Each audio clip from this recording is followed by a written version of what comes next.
Happy silence. Right click. Oh, misses the right click. For surrounding and he gets it on the DK. There's no TP for him anymore. Got it. That's locked in. Oh my god. There's a farm. This is not a fight that Kiwikaki can win here in the upper right. Can he win it somewhere else? Oh, but this is enough moon. Does he have enough damage? Or he miscalculated this? Get this! Way. Are you serious? Town on dead. Right click, happy. How can you save this DK? You have no resources for a potion. Trying to nuke, doesn't work. Step out. Funny composition, not the right one by Johnny Cage. Stormbolt, all the trees go. Perfect shockwave. You don't have much time. Shockwave. Here we go. One more right click. Lin, Guagua. Oh!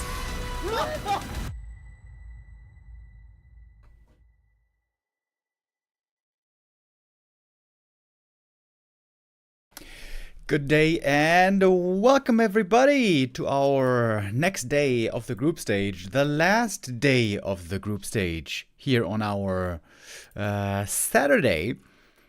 Today is time for group number 8. Surprisingly, this is group B. Group B was left until the very end. Today we have a group full of Night Elves and Luci. LawLiet, Colorful, Luci and Foggy. 4 players to play for 2 spots into the playoffs. This is what we're going to find out over the course of the next 5 matches. Who's going to join into the top 16? We got a lot of strong players here already making their way into the top 16. And today we have 1 more decision to be made. Or I guess you could say 2 more decisions to be made. Hey Remo smiley face. Yo, Woody Wood with the 100 bits. Thank you very much. Hope you're having a good start into the weekend. Today we are gonna find out who our top 16 will be. I would say in this group, Colorful's looking like the big favorite. Colorful has been looking really strong lately. Him and Laith, those were the 2 Night Elves lately who have really been standing out, especially Laith has been looking very, very strong. LawLiet has been a bit under the radar lately. We all know that LawLiet has insane potential, but we haven't seen him achieve that much lately, to be honest. We haven't seen him play insanely well lately, and it's not a big secret that LawLiet has not really been practicing much for now quite a long time. But he still has what it takes to certainly play a very strong Night Elf mirror and to put Colorful to the test. We're gonna go ahead and jump into our first map right here, right now, as we begin our series on Springtime. Alright, the overlay should be correct like this. Yesterday we had the overlay bugging out quite a bit, which was a little annoying. Hopefully today we're gonna be able to keep that more stable.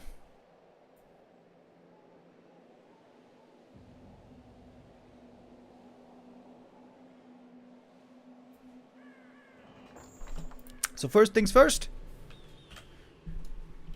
We're both starting off with the Demon Hunter. That should come as no surprise. There's some Night Elves out there who really don't like playing the Bear Mirror. I think number 1 when it comes to that description is Foggy. Number 2 is Moon. They tend to have the most interesting Night Elf mirrors, but Colorful certainly is a big fan of Bear Mirror. That's how he got his biggest success ever, when he was able to win the WGL World Championship in the Grand Final against Moon. That was the last WGL we ever had, in fact.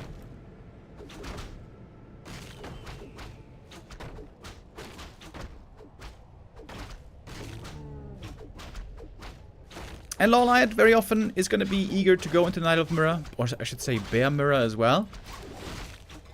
Quick tech, quick bears. LawLiet I've seen sometimes try to get creative with like a third hero. Maybe something like a Pit Lord, but that seems very rare. That doesn't really seem like it's that good. Mostly it's just Demon, Bears, Keeper, and then, well, trying to outplay your opponent on the map.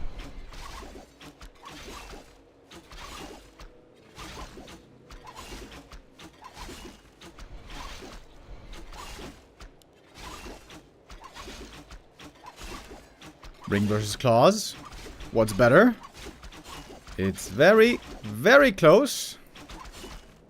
15 HP here on Colorful as he backs away. 2 HP. Hoo hoo. Hoo hoo hoo. LawLiet either risking the biscuit here or just expert understanding of what the demon can get away with. It's gonna take a lot of moon juice now. This is gonna be an awkward game for both players. Demon Hunter gonna be very hurt here. And there's not that much healing.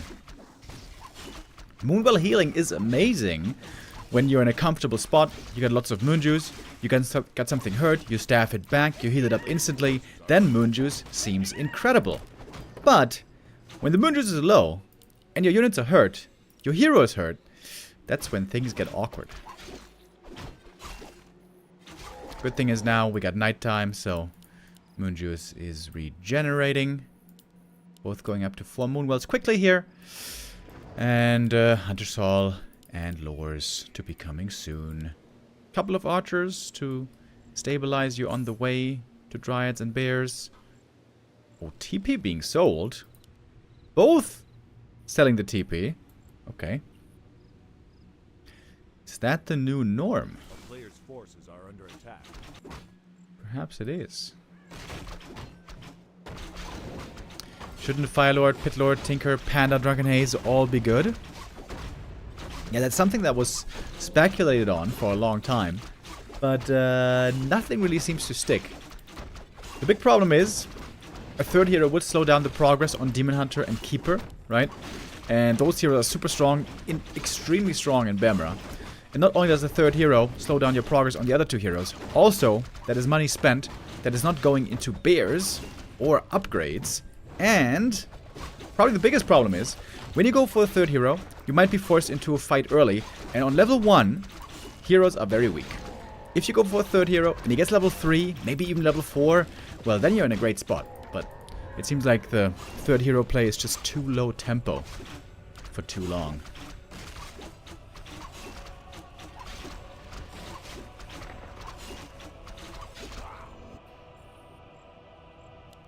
Almost mirrored creep routes here.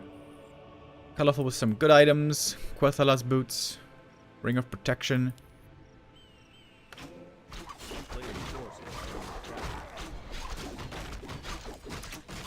Very passive game so far. Big healing, big invulns are the best items you can hope for. But both found bad items. One of Mana Steel and Scroll of the Beast. Those are gonna be sold. We got tier 3. We got the Keeper. We got the Bears coming. LawLiet's tech is a little bit faster, but not by that much.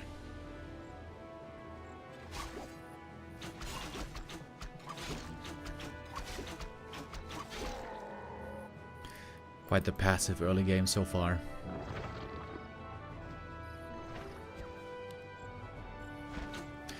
Mantle on the Keeper, I like that. You want to min-max everything that you can, especially in a mirror matchup. But in general, you know, in strategy games or just in general in competitive games, you want to get all the value out of everything that you can. Finally, a Ring of Protection for LawLiet. This item is actually the most important item for the Demon Hunter these days. Over the last few years, Night Elves have learned how amazing armor is. We all have learned how amazing armor is on the Demon Hunter. To reduce damage you take, to have more efficient healing from the Moonwells and also from the Rejuve. The Demon Hunter is all about healing, damage mitigation, and healing. And healing up and re-engaging into the fight, using Mana Burn, using Orb, and so on.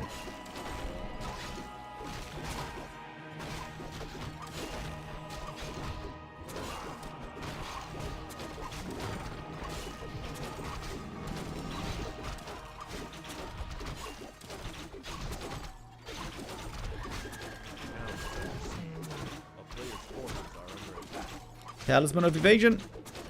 Not gonna be useful here. I guess that will be sold. Man, this is an extremely game that we're playing here. Not a single real fight yet. It's just a whole lot of creeping. Claws +8. Red Camp being crept then soon.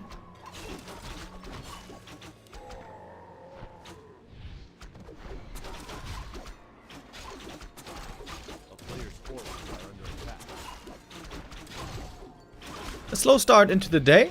Slow start into our weekend. Still giving us a little bit of time to wake up. I didn't sleep that much last night, so I'm feeling a little bit drowsy today. I don't mind having a more relaxed start into the day. Keeper with the claws. Demon with the tank items. What we get here? Ooh! Ui, ui, ui! That's a sick item. Helm of Valor. Probably the best item for the Demon Hunter on the whole map. Look how tanky he is now. 1150 HP. He's got, wait, he's got plus 16 strength. Holy shit. He's got 42 strength. That's crazy. Combine that with armor and evasion. This Demon Hunter is insanely tanky. You could tank up even more here. Lots of defensive items from this camp. Medallion of Courage on colorful side. That's okay for the Keeper, but much worse than the other one. Talisman of Evasion. Good tank item as well, but of course not useful for the Demon.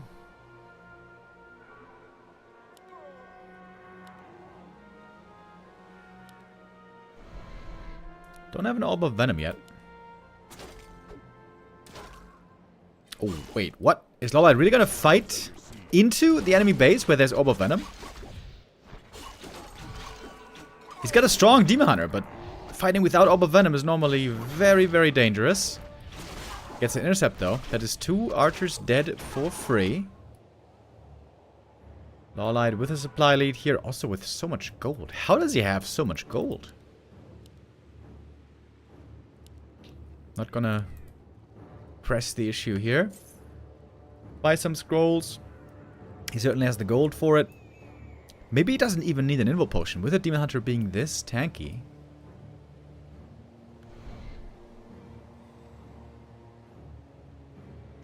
This is one of the most tanky demons I've seen in a long time.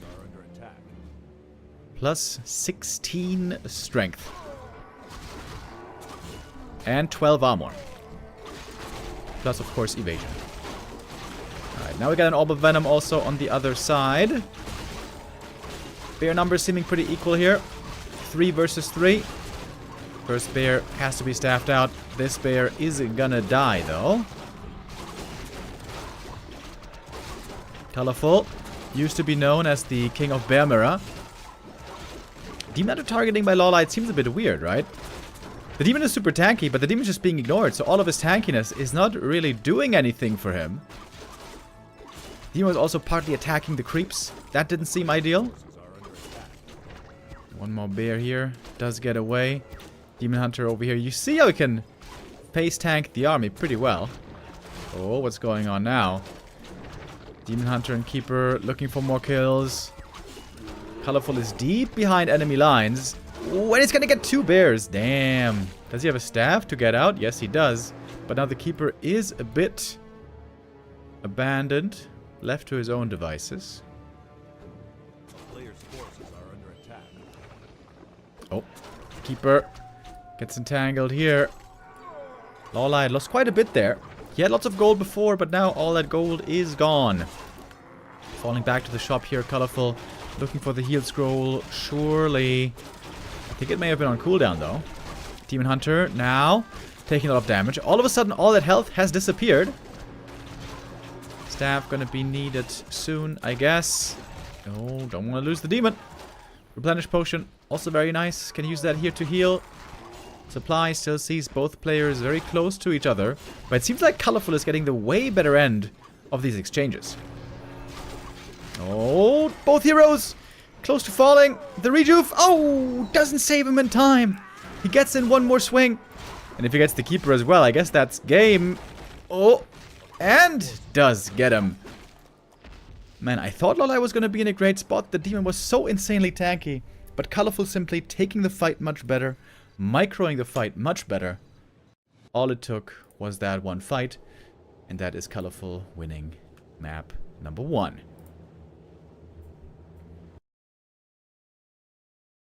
Strong showing. For the longest point, this was kind of a game on autopilot, to be honest. First couple of minutes, we just had a bunch of creeping. But then, you gotta be on point when the important fight breaks out. And they are certainly colorful, played this much better than LawLiet. Despite LawLiet's crazy items, not only did he have crazy tank items on the demon, right? Also, when you have those items, you need to leverage those items. You have to keep send the demon in the front, in the first line of the vanguard. Keeper also had lots of damage items, right? He had double claws. He had Orb of Venom later on. But I think LawLiet just got kind of out-microed. Simple as that. I think he just got kind of out-microed pretty hard.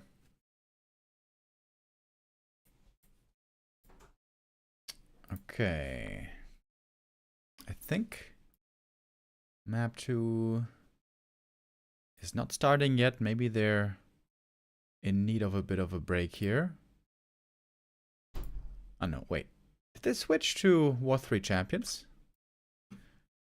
Oh yeah, they did. Oh, hold on. Okay. Then I gotta switch to War 3 Champions also real quick.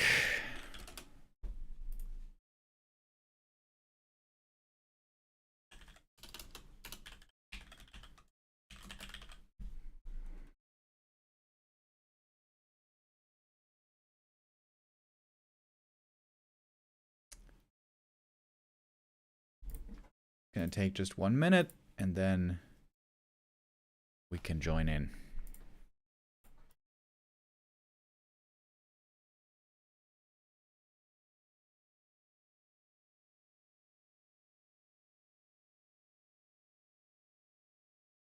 Why isn't this tournament showing in the ongoing tournament list in Wikipedia? That's a good question. Normally, the tournaments are always listed there. I guess somebody just forgot to include it in the list.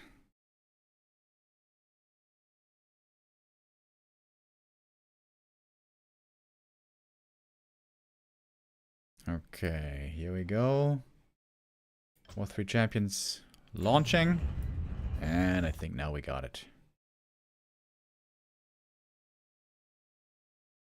Come on. Yes. Okay, good.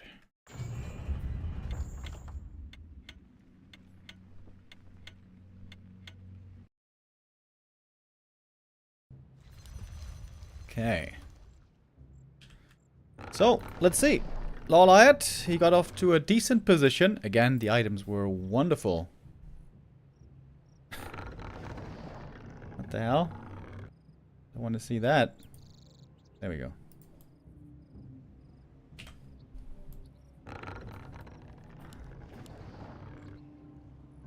Hold on. LawLiet now in the blue, so we are switching colors.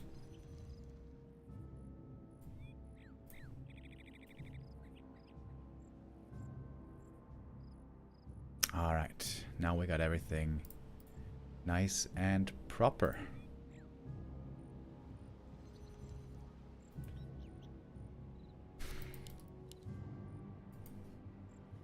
Most likely we're gonna be seeing more of the same here. Demon, bears, with the keeper.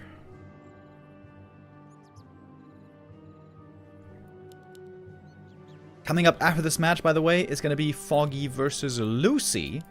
Another Night Elf against Undead. Luci, of course, the legendary Undead player from South Korea. He has not been too successful lately, and that is kind of an understatement. If we're being very honest, Luci has had a very tough time with things lately. Perhaps today he's going to be able to surprise us pleasantly, positively. I'm very curious to see Foggy play, by the way. I've always loved Foggy's style. So creative, so unpredictable. Really, really enjoyable to watch always. Are under attack. Foggy is guaranteed to play at least one Knight of Mirror later in the day. Either upper bracket or lower bracket. Perhaps even two. And Foggy normally tries to avoid Bear Mirror like the plague. Normally Foggy always plays something else as a guarantee. So there, the Elf Mirror will probably look different. Unless Foggy has had a change of heart and does suddenly play bears. Ooh, that archer.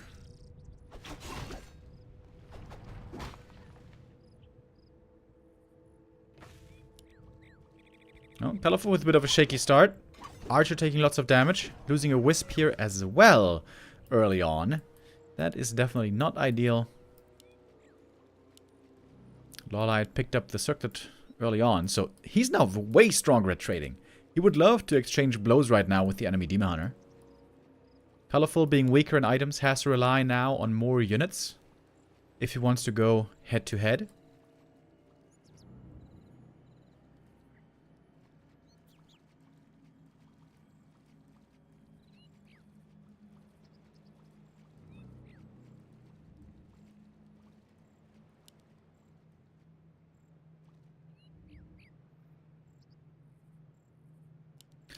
And so now we're just chilling here for a little bit.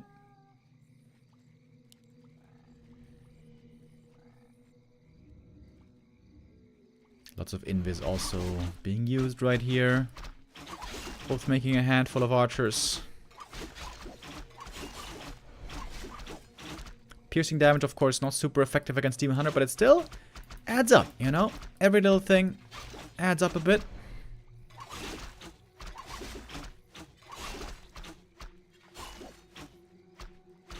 And so Colorful, despite the weaker items, able to force the enemy demon away.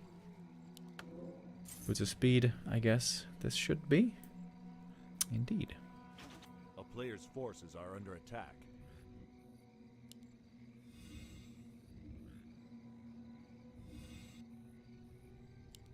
LawLiet doesn't have Hunter's Hall yet, but that's probably just because he bought the boots. Wait. Oh, wait. There's a shop in the middle. Hold on. This might actually be aggressive Archer Naga play. LawLiet might be intentionally foregoing the bears this game.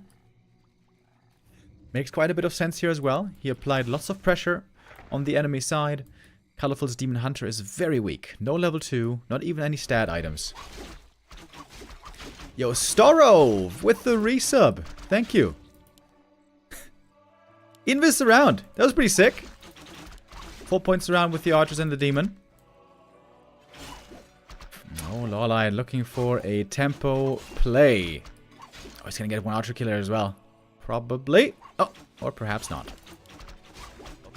There's still no reveal though. Colorful now.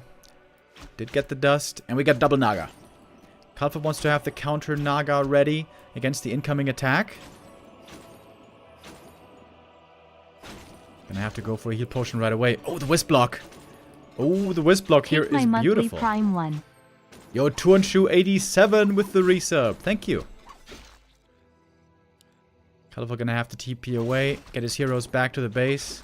Oh! Naga out of range. Oh, careless mistake by Colorful. That was just a millimeter away from the TP range. That's 170 gold wasted for the hero res. And level 2 granted for the opponent.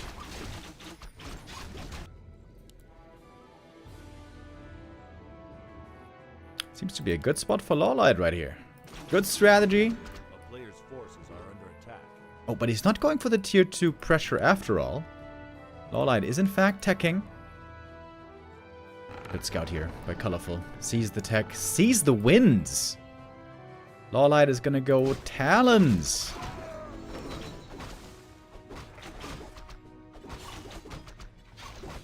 Colorful has the lures already coming up.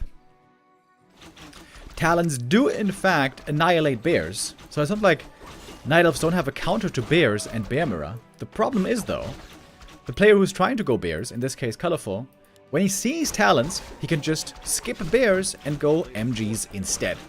And MGs are a super strong counter against Talons, especially the longer that the game goes.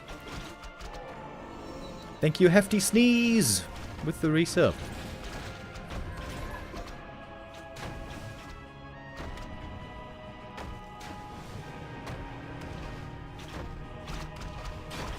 Storov says, I'm not sure if I've ever subbed myself before. Well, maybe it's time. Maybe it's time. Maybe today is the day. We got a nice long day of Warcraft action today. A player's There will be forces are under attack. plenty of opportunity. Cough, cough. Hint, hint.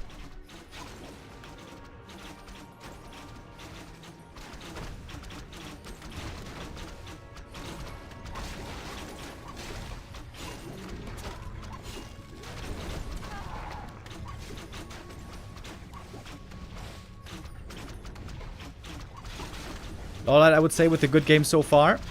Oh, what's that? 5 more gifted subs from Storov. Yo, thank you very much. Super cool, dude. Thank you, thank you, thank you. Yeah, LawLiet is owning so far. He's about to get level 3 as well. He's got the invuln on the demon here, so he's very eager to keep brawling. Doesn't have a staff, but he has claws plus 8, by the way. Oh, I just noticed that now. Claws plus 8 on the Naga and the mantle. The right click from her is tremendous. We do see MGs by Colorful right away. This of course means, however, that there is no rejuve. No bears, no rejuve. Minimal healing on both sides. LawLiet definitely with a big lead now as we're entering tier 3. Oh, huge item. Huge item.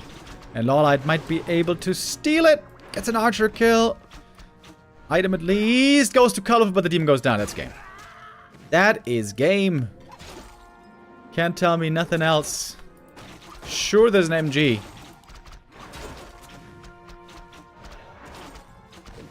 But one MG is not enough to save you, I don't think.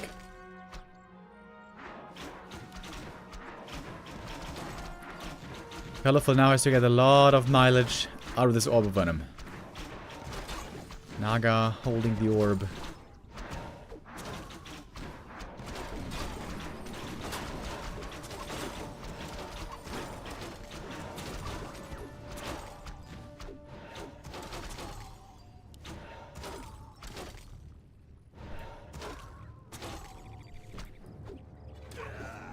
Okay, the demon is gonna have the time to come back, it turns out. Fairly often, Night Elves who play Talons will go for a tier 3 expansion rather early on at tier 3. Because we can see right now, LawLiet is definitely stronger. He's got Master Training. The MGs don't have their power spike yet. They have Hardened Skin, but no Resistant Skin. Without Resistant Skin, that means that they get Cycloned for a long time as well. Just as normal units.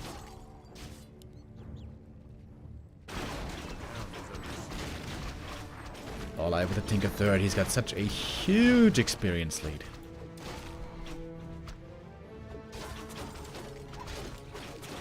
Outstanding game here. Outstanding game by LawLiet so far.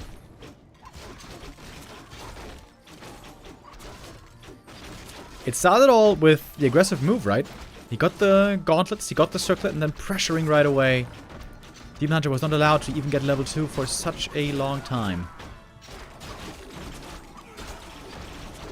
First MG, almost going down. Ooh, that's an important unit. Oh, when he loses it. There's no staff yet. Item stolen as well. LawLiet gets the big creep.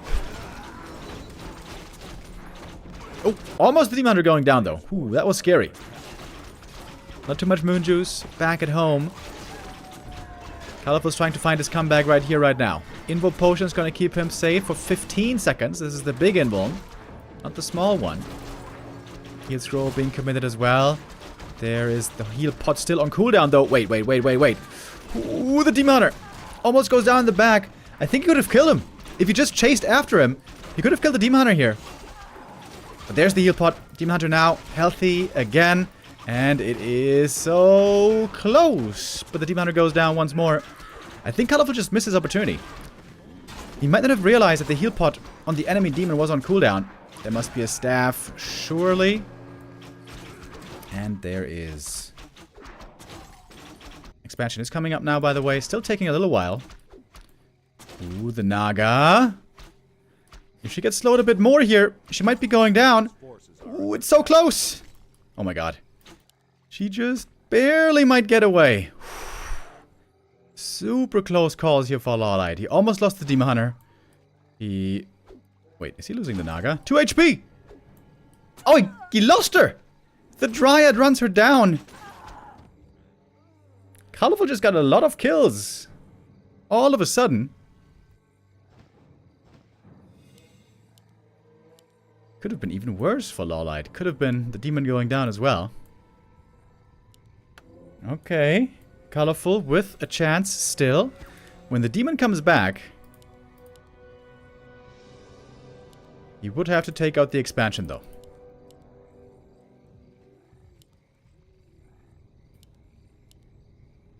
A player's forces are under attack. Anti-magic potion can also be really good here. Against talents.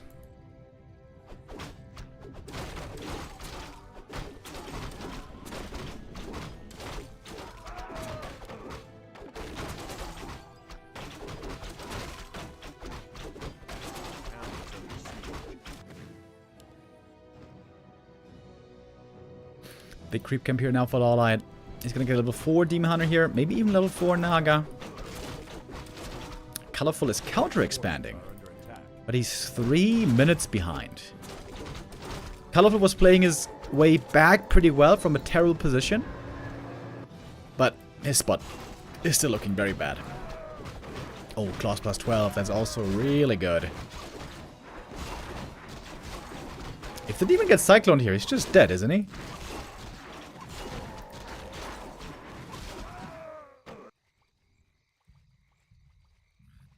Colorful at 50. LawLiet at 50. The higher we go in supply, normally the better it is for the MG player.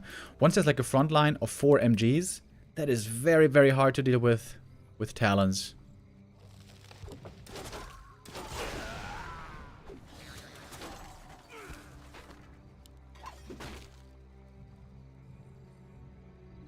Third-hero keeper would also be really good for Colorful.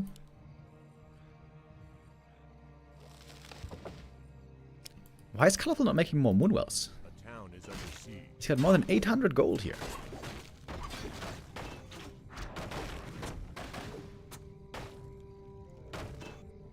What's he waiting for? A player's forces are under Oh, attack. there's the Wisp Scout. Important move by LawLiet. Colorful with 1,000 gold. Where are the Moonwells, Colorful? Double Orb of Venom now, by the way, on LawLiet. That's a lot of damage. Also works well against Mountain Giants. Demon Hunter trying to catch that Naga, maybe. Cyclone again and again. Even on the MGs, doesn't seem to care about that. Invuln before the Fog Lightning, but level 4 on the Naga. It's lots and lots of kills again and again. When's he gonna pop the anti-magic here? Apparently not yet. Demon Hunter has a staff to get away. 2 talons go down. But that trade was still better for LawLiet, right? But Colorful bought time. Waiting now for the Entangled Goldmine to finish. We got more MGs coming. I guess he did make one more Moonwell somewhere.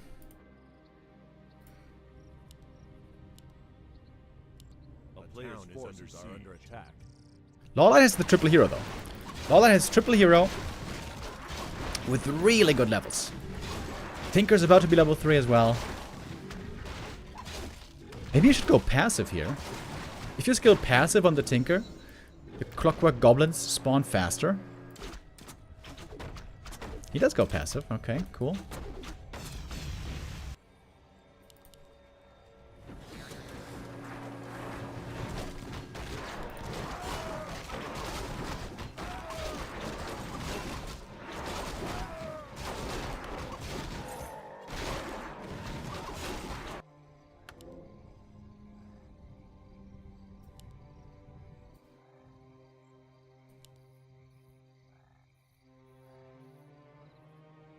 Ancients of War being set up here at the expansion.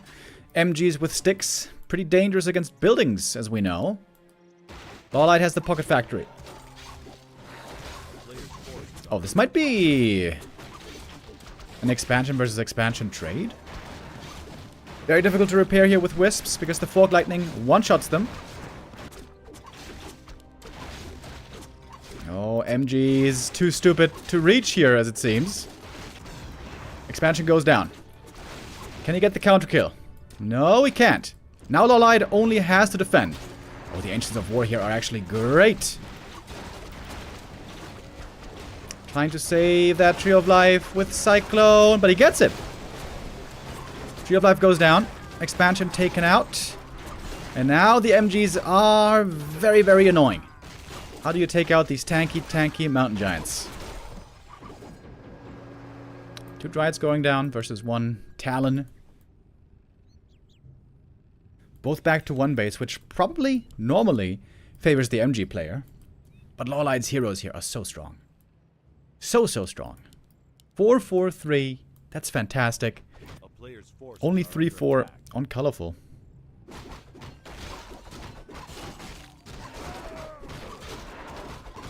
What does squishy mean? Squishy means frail. The opposite of tanky. Squishy means it dies easily.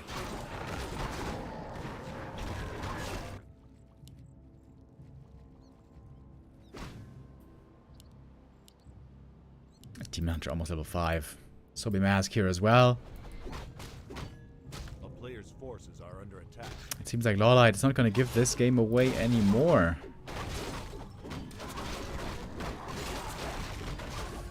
Colorful needs his red camp item. He needs a good item here, I think, to have a chance. Oh, and LawLiet starting to set up expansions everywhere. Classic LawLiet play. This is a great item, actually. HP regen and movement speed from the Legion Doomhorn.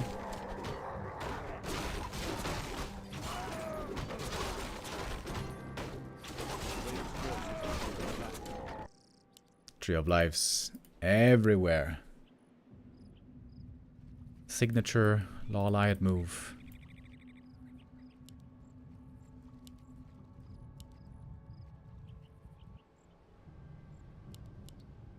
Colorful.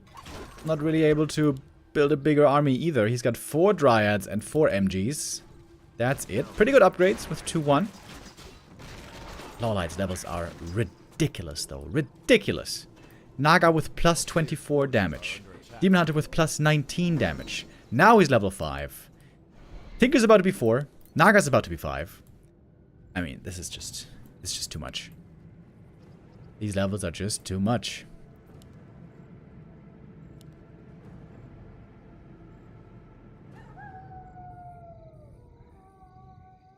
Colorful is trying to expand again.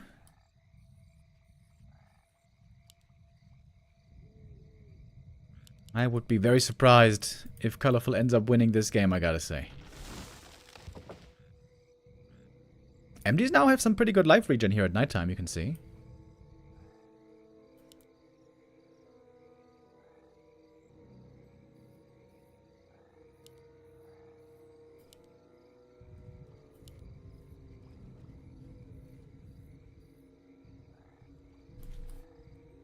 Oh, MG is trying to find their way to the expansion. Smack it down real quick. This would be a big move.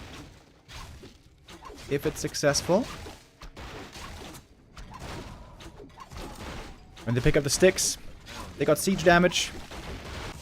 That's going to be an expo cancel across the map. No TP home by LawLiet. Okay, this expansion goes down. A little bit more experience here for Colorful. He's kind of getting closer to level 5 Naga. But look at LawLiet. Trees absolutely everywhere in the corners. This does look a bit checkmate, doesn't it?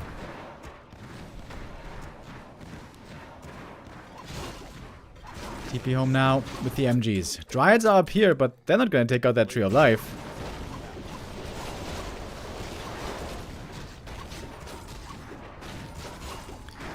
Demon Hunter dropping pretty low on HP here as well. Moon Juice is all gone. Despite the Wellspring upgrade, all the Moon Juice is gone. Demon Hunter is still very hurt. And the Demon can tank for a long time here in the front line. Full mana on the Naga. Can still use a lot of Fog Lightning. Soon to be level 3 Fog Lightning. It's going to be one Talon only going down in the end. And 1, 2, 3 Trees of Life about to be done. Good game by LawLiet. Playing the Talon strat, rarely seen these days.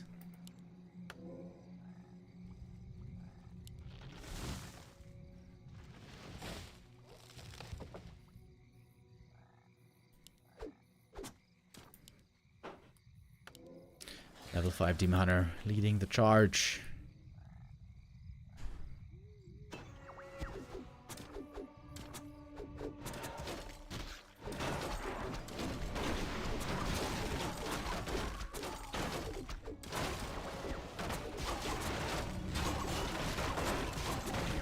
Pocket Factory gonna be taken out quickly. Invo Potion seemed to be used very early on. Oh, but look at the MG health. Look at the health on those mountain giants. It's dropping very low. Demon also dropping low. Was that a level up? Tinker 4? Did he just level up? I think he had it before, right? There might be some kills going the way of Colorful. But again, there's just... there's just expos everywhere.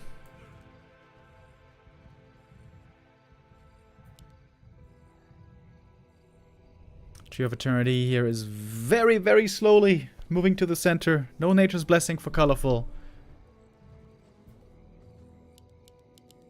This game is looking quite desperate, isn't it?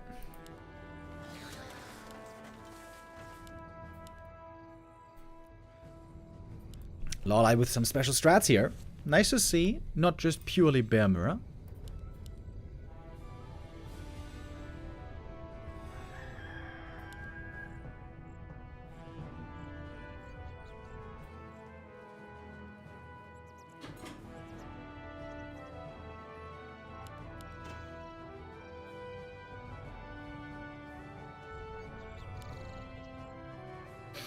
LawLiet's soon gonna benefit from all of his expansions. He seems to have one in every corner. That's a lot of gold streaming in.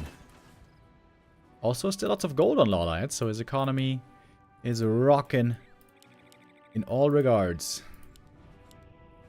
Even making some Ancients of War like that quite good against the mountain giants.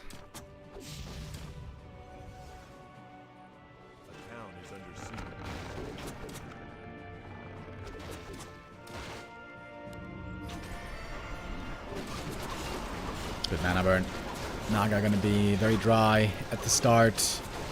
Heat Scroll used early. Next mana burn. And that's it for the Naga. No more mana on her. Pocket Factory right before the mana burn. Just good play by LawLiet. Good play all around. Oh, and I think this is gonna be the end here, isn't it? Naga killed. Expos still up. Pretty much all of them.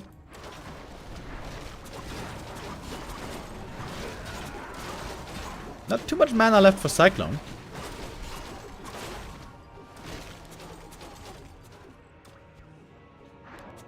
Moon Juice is low. Okay, last ditch effort by Colorful. He's trying to kill the entire enemy army. Get level 5, maybe level 6. He is in fact getting a couple of kills right now. But I mean, LawLiet has so much gold. He can probably go for a triple Tavern Res if he has to. And now Colorful is gonna give it up finally. LawLiet takes map number 2 and ties up this series.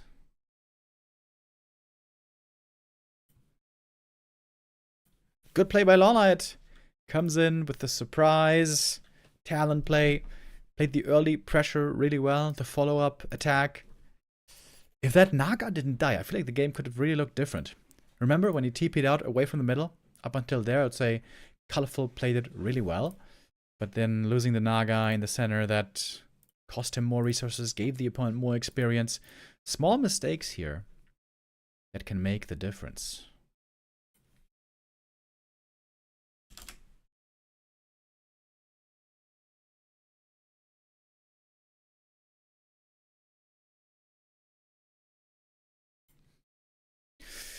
I'm also keeping a lookout for possible show matches today.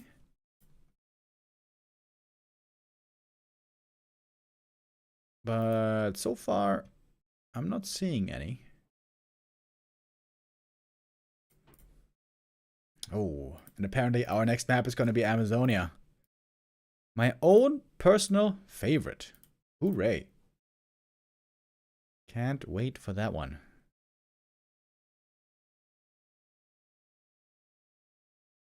Fly is not streaming today. Apparently.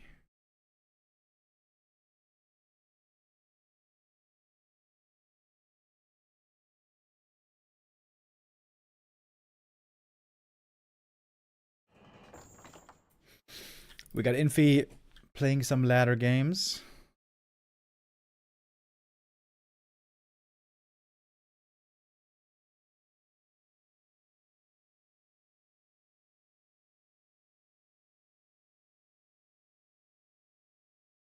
And we are going to have our map 3 here coming up soon. 2 minutes or so. And then our third decider map is coming up. Amazonia is a great map for Berbera. So I am pretty confident that we're going to see more of that here.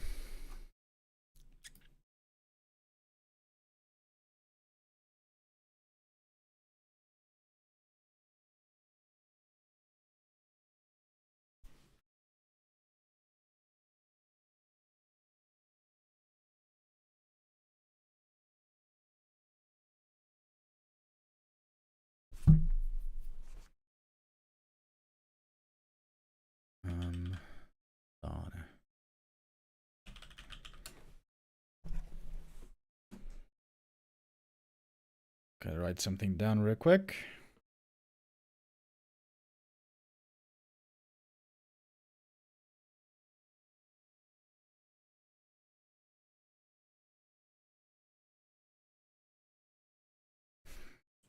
Okay.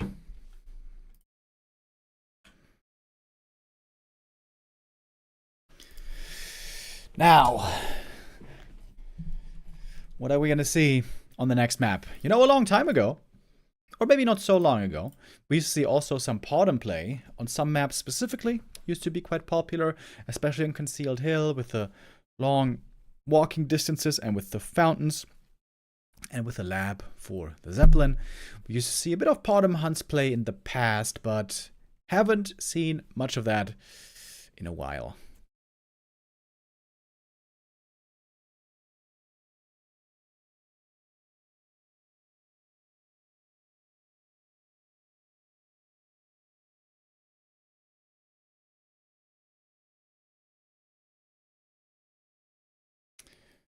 I think we can start the Gamba already.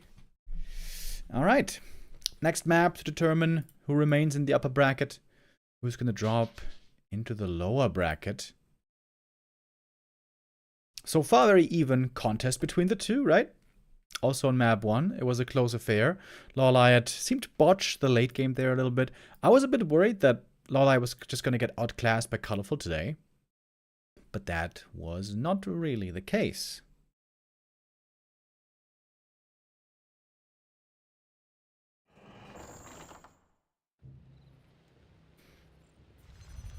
Amazonia shows true skill. Yeah, totally. Yeah, totally, bro. Totally.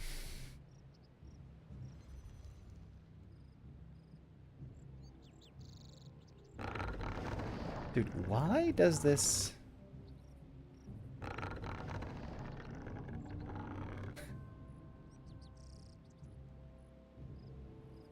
the hell?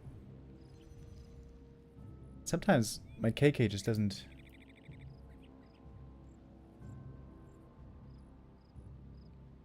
Okay. Well.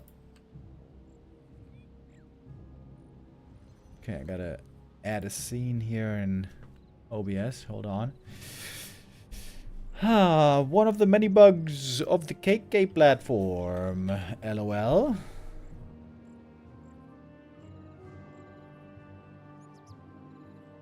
Okay, there we go. Now we got it.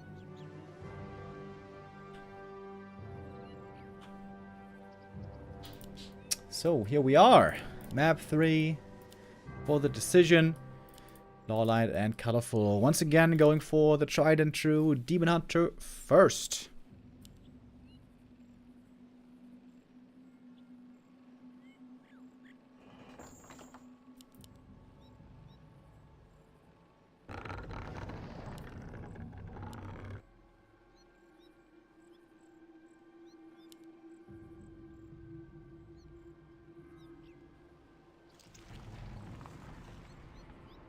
player's forces are under attack.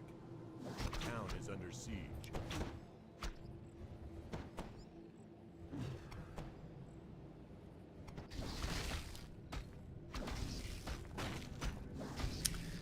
Okay.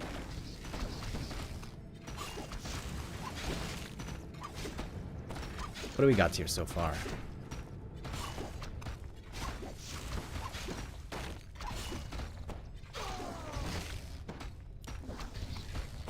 Demon Hunter play. Starting things off with a lightning shield creep. Very important to get the full experience. Oh, Colorful denied it, right? Yeah. Colorful denies one of the creeps with the lightning shield. But he still gets level 2, so it's not the end of the world. But that little bit of experience can make the difference when it comes to trying to reach level 3. We will keep an eye on that. Oh wait, let me swap the sides. There we go. LawLiet here with a good start. Double ring for the demon. That's quite nice. Using the wisp trick here to pull the trappers.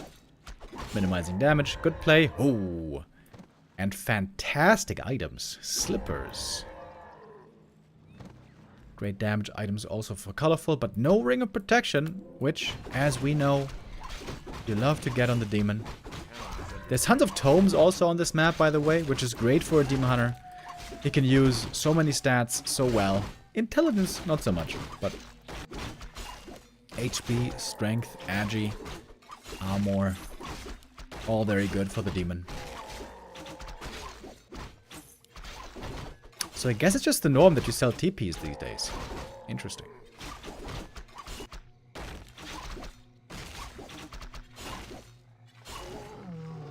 A player's forces are under attack. Also gonna sell the crystal ball. Not even gonna scan the opponent.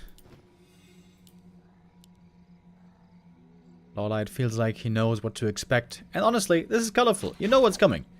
It's gonna be bears. Unless he has to go MGs. This game, no need to go MGs. No reason to go MGs. The town is under siege.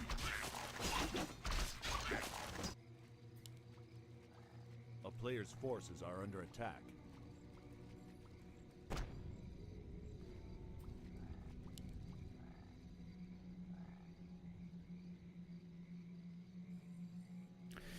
Demon Hunter here speeding around. What's he looking for? They both got level 3 in the end, by the way, so denying that one creep at the start was not the end of the world. In fact, somehow Colorful has a bit more experience. I don't even know how that's possible. How is that possible? Ah, he grabbed this green cap. That's how. Of course. Of course. Little archer wall right here. Would have been cool if he set up a trap. Like, make an opening and then close the wall.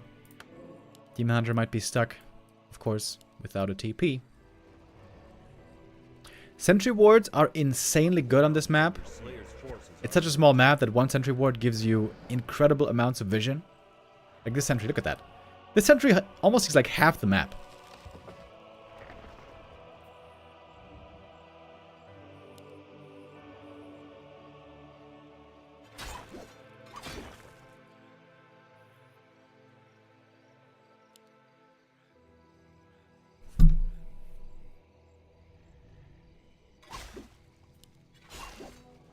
Player's forces are under attack.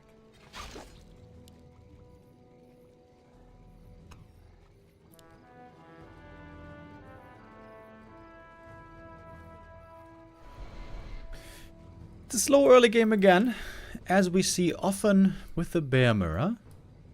We got the Keepers, we got the Tier 3, and the lowers are coming up. Player's forces are under attack. Oh, it's a little hidey hole back here. Nope, apparently not.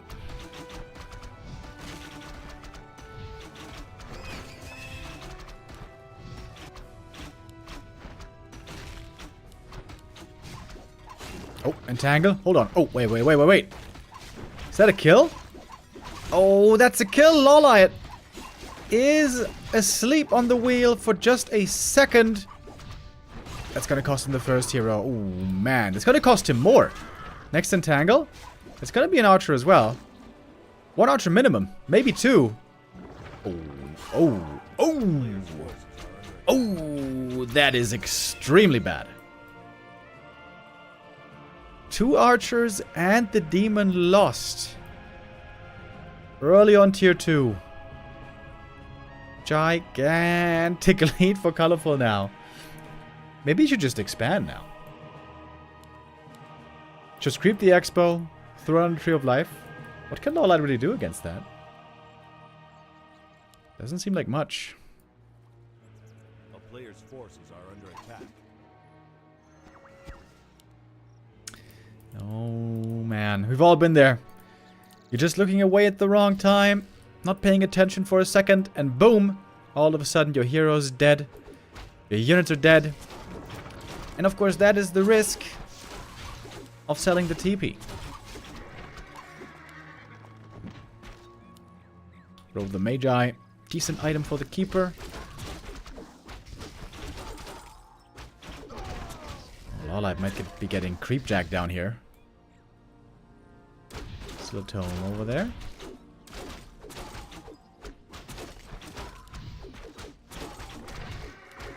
Uh-oh. Is this where the game just ends? Perhaps it... Oh, yeah. Yeah. Yeah. Trying to run him down with the boots. Ooh. Keeper does not get away. Everything's dead. Everything's dead. Dude, everything is dead. Whew. Yeah. I don't mind this by LawLiet. I think he had to take a risk. After that terrible early game. Of course, when you take a risk like that, and then it gets punished, then it can look a bit silly. But yeah, now it's certainly game. I'm kind of surprised LawLiet didn't GG out yet. If Colorful had more lumber, I guess he would be expanding, but that's the one thing he is missing this game.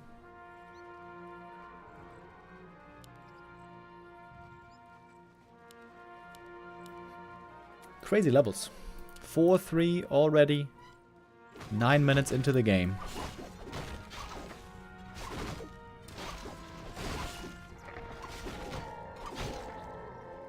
And the next Creepjack.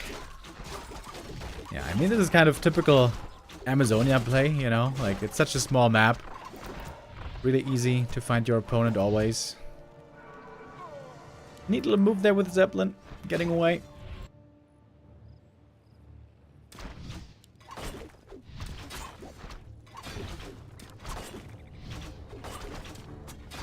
Colorful looking to press on. LawLiet still has almost nothing. 2 bears and a single dryad to accompany these heroes.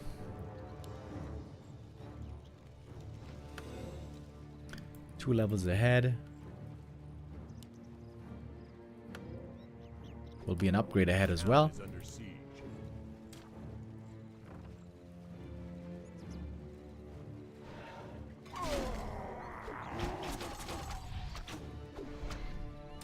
Alrighty, off we go.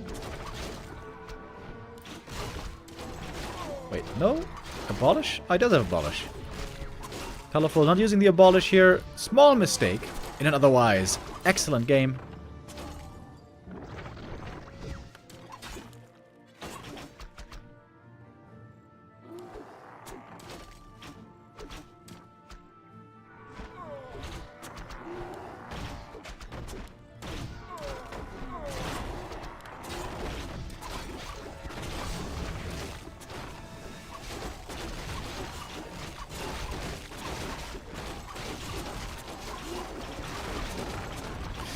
Lead scroll coming in.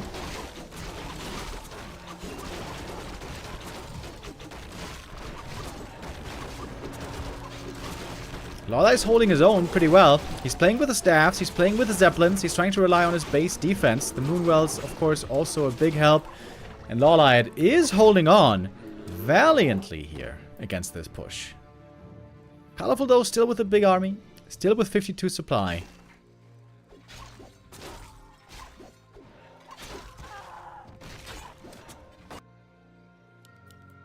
Moon juice for him looking excellent back at home. A player's forces are under attack.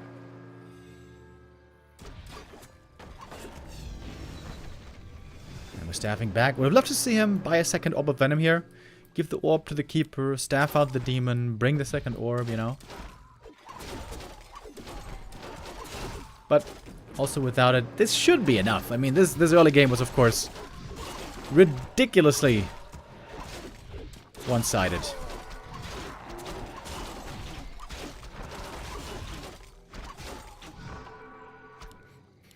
Zeppelin here doing a good job, barely saving all of these Night Elf units.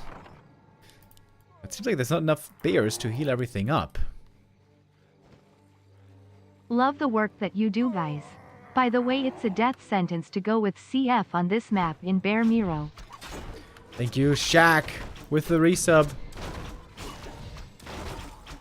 To go with CF on this map? Wait, what? What is CF? I don't know what you mean.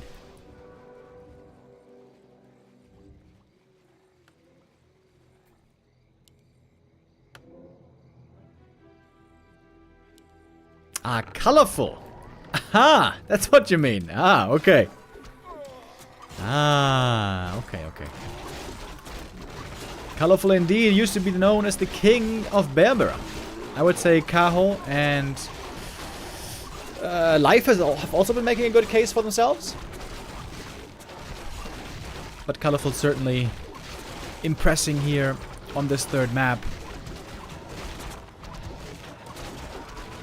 Oh, Zeppelin goes down. Bears drop to the ground. Dizzy. Debuffed.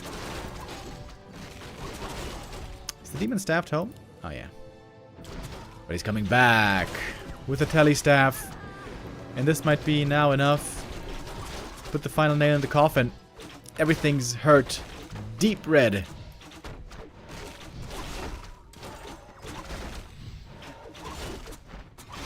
Colorful all the time, with lots of gold it seems, was able to minimize losses.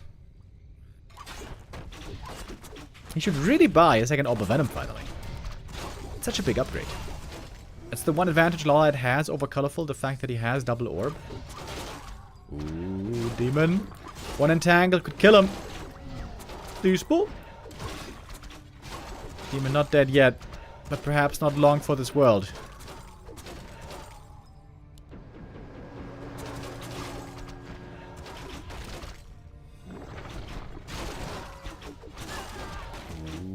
Waiting for the staff for the last second save. Hoo-wee!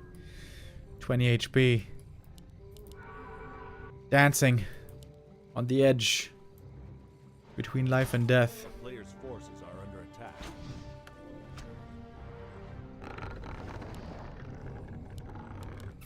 As long as there's moon juice, it seems like LawLiet is able to hold on, but it's about to be over.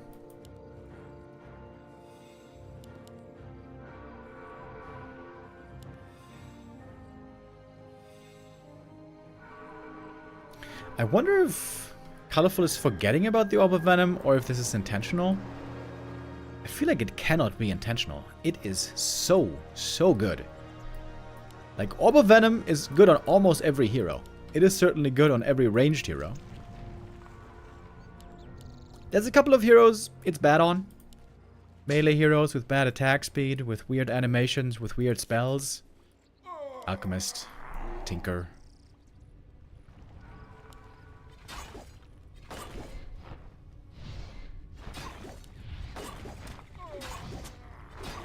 I wonder what would have to happen for Colorful to lose this game.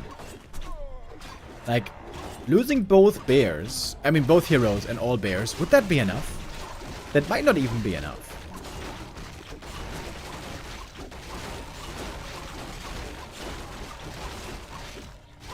Got some whiz coming out for the detonates. That's good to spell against the roar. But it's so many bears. It's way too many bears. And so Colorful takes map number 3. Will win in the upper bracket. He was the favorite going into this. LawLiet, though, made it close. Made it a good series. Map 3, of course, being a bit one-sided. One big mistake here that broke his neck. But LawLiet not looking in bad shape. I would say.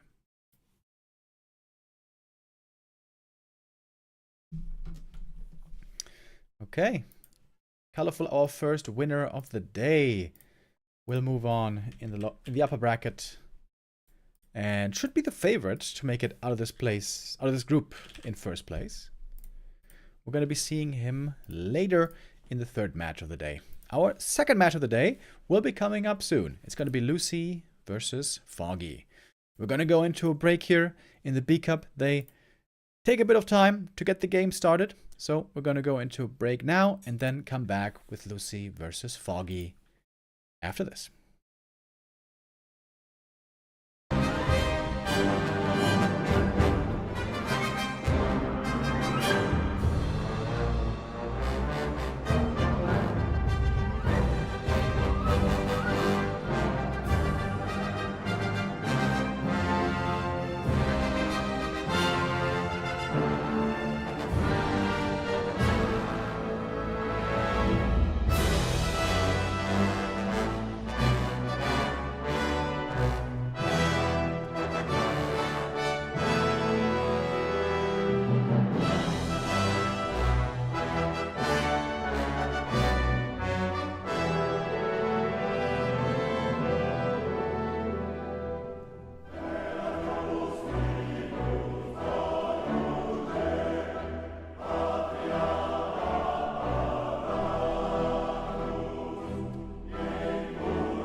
Welcome back, everybody. We got our second match of the day getting ready. Upper bracket, semi-final.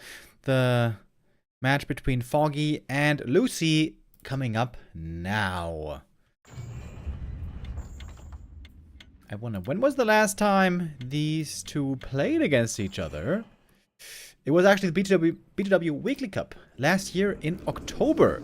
Foggy was able to win that one just as he was able to win the last 9 encounters between the two. Foggy definitely having Luci's number as of late. Will that continue today? Let's find out now. Hammerfall for our first map. Luci. Oh, look at that. He's sending a ghoul scout across the map. Ooh, and so there is pressure applied from the very beginning of the game. This is, of course, intended to cancel the Ancient of War. If this Ancient of War doesn't get cancelled, Luci's in a bad spot. Ancient of War is not placed super safe. If you want to be very safe with the Ancient of War, you put him here. Foggy is trying to use the wisps to de-aggro the creeps. Good, quick reaction by Foggy. Not sure if it's going to be able to save the Ancient of War, though. You definitely don't want to lose a wisp. Reduced mining here a little bit at the start.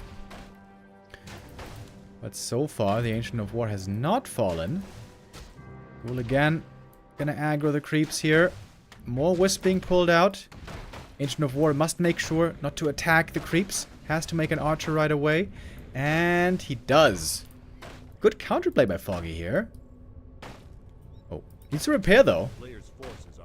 Needs to repair the Ancient of War, otherwise the Ghoul might get the kill. Okay, but the repair is here. There was a good, close, but good hold by Foggy. Strong counterplay. And that leaves Luci in a bad spot, to be honest. Of course, the thing about pulling the Ghoul like this is, this costs you so much lumber. Hundreds of lumber. And if the Night Elf just has to use a bit of wisp repair and lose a bit of gold mining, it's not the end of the world. Let's take a look at the gold mines here. 11,500 versus 11,450. So Foggy only about 60, 70 gold behind. Excuse me. Totally fine for him. Team Hunter starting off with Immolation. Quick creeping here at the seafood camp.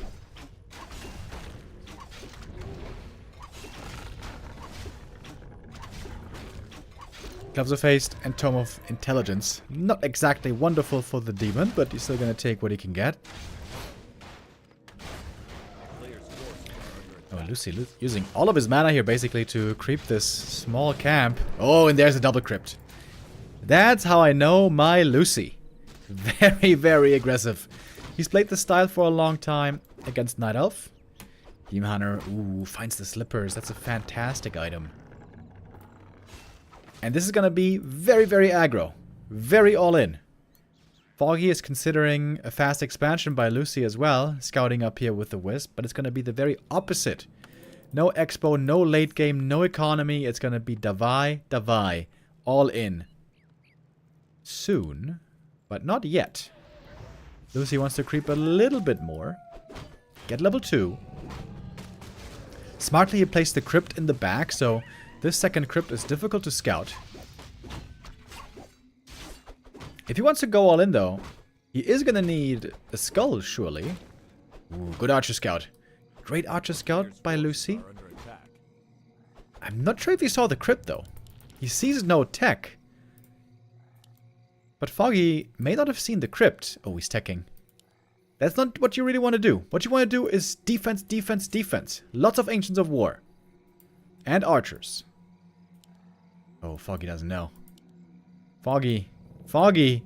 Foggy. Where's your defense? Oh, Foggy. Oh, Foggy with a total misread of the situation. He's sending in a wisp now. He sees no tech still. Maybe now he sees the crypt. But now, perhaps it's too late. Foggy, however, the thing is, he didn't see a skull. So he thought, okay, this is not going to be a full-blown attack. But indeed it is. However, since there's no skull, there's no towers coming up. So there's some time for Foggy here. Maybe enough time for a second hero. A panda would be huge. Demon Hunter getting surrounded. Some ghouls are going down. Staff away, though. Back to the Moonwells. Need to turn off Immolation, though, right? This is costing him so much mana. Wait, is this just working? Foggy seems to be holding here with ease. It shouldn't be that easy normally. But so far it's looking pretty easy. Oh, Luci is struggling hard. Ghoul pull didn't work. Double crypt so far didn't work. But this can be surprisingly deadly all of a sudden. If the demon gets surrounded again, he might die. Oh, Foggy playing a bit risky here. No TP anymore. The staff is on cooldown. But with the boots, he's pretty fast. 1-1-1 build. Okay, interesting. And tier 2 about to be reached. Oh my god, Foggy's expanding. He's expanding against double crypt. Oi, oi, oi, Foggy. What is going on? Well, if he gets away with it, then we shall all be impressed. So far, good play by Foggy. I should say, good execution by Foggy. The strategic reactions he's deciding for are rather unsafe. And could have lost him the game. But so far, because of Luci's poor execution, it's all working out. Thank you, Pizza, with the resub. I wonder, what's your favorite kind of pizza? Pizza.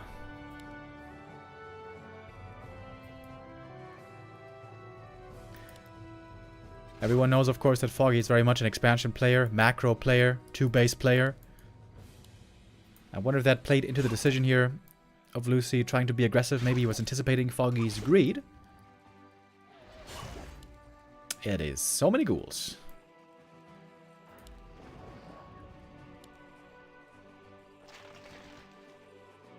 Foggy surely must know what's going on now. Dryads are very good against mass ghouls. Hunter's Hall is a bit late, though. Foggy could still get overrun. If these ghouls all get on top of the archers, kill all the archers, kill the panda, all of a sudden, DK level 4. Foggy hasn't won this game yet. Pineapple and pepperoni is clearly the best pizza. I've never had that before. Oh, demon! There it is. Gets surrounded. Staffing into the back of the base. Oh, that Tree of Life was definitely a misread. 50 supply ghouls. Luci with 50 supply ghouls. Foggy, of course, with Immolation and Breath of Fire has a pretty good answer to it.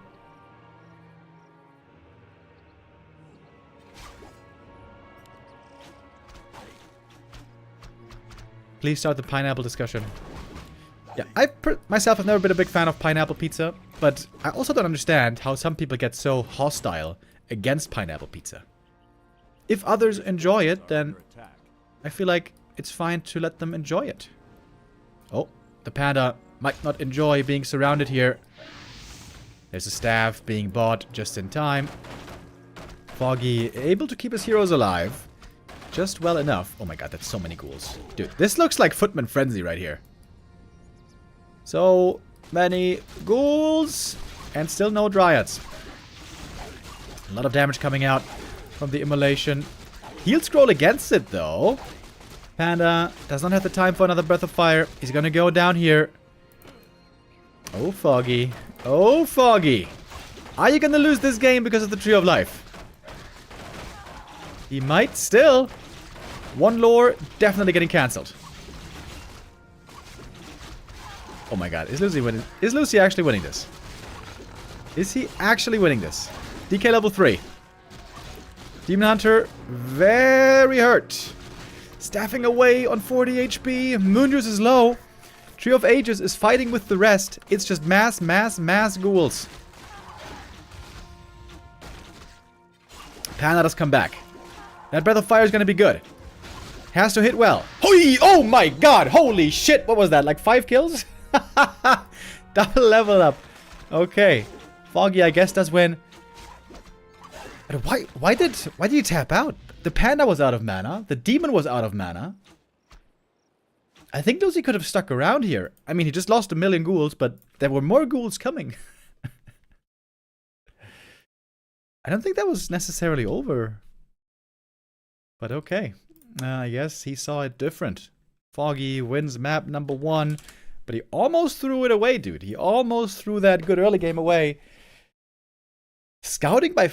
Like, ironically, Foggy scouted pretty well. He saw no tech for a long time. Didn't see the crypt, though. Crypt positioning was good. But very wrong decision by Foggy. Very wrong decision. First of all, to tech instead of making more units, wrong decision. And secondly, of course, that Tree of Life was the ultra wrong decision. But still able to barely bring it across the finish line. To be honest, if Luci plays that better, if he executes that better, he must win that game. But that was not the case here.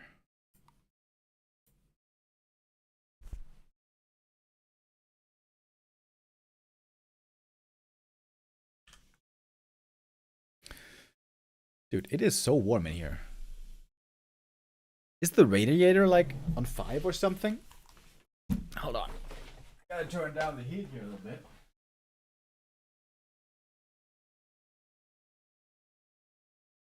Ooh.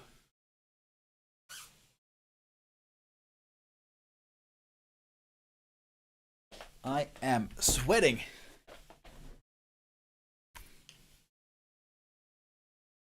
Okay. That's better.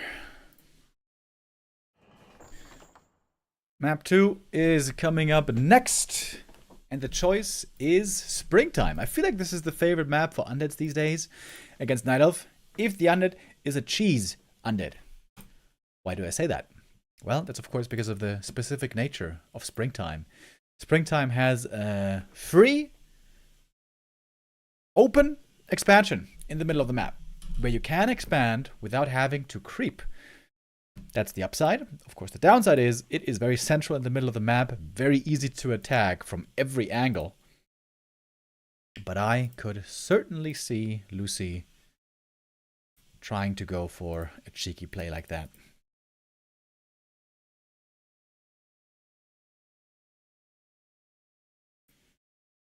So I guess the strat isn't viable. Foggy did the wrong counter and still managed it well.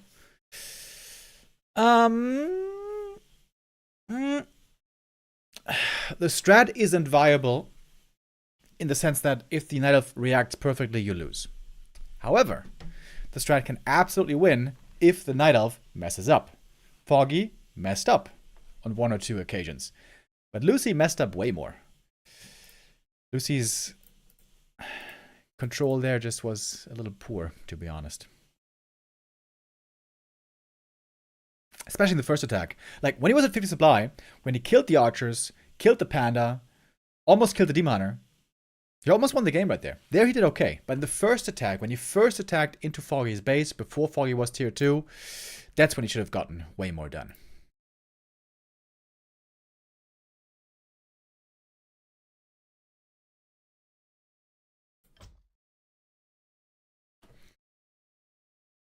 Foggy now 1 map away from the upper bracket final. A Night Elf mirror between Foggy and Colorful would be pretty interesting. Because it's a very different styles clash that we would be seeing there.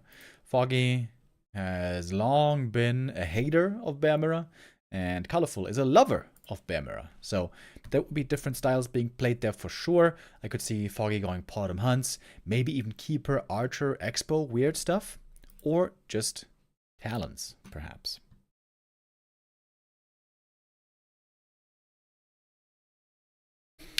But we will cross that bridge when we get there. Foggy is not yet guaranteed in the upper bracket final. Sure, he's the favorite here. But Luci made that game pretty close. If he kills the Demon Hunter there, remember, he's staffed out with like 20 HP or something. If the Demon Hunter dies there, doesn't get the staff out, the game's over right there on the spot. So this was actually very, very close in the end. And Foggy was the one making it close because of mistakes. We'll see if now Foggy can play a cleaner game as we jump onto map 2.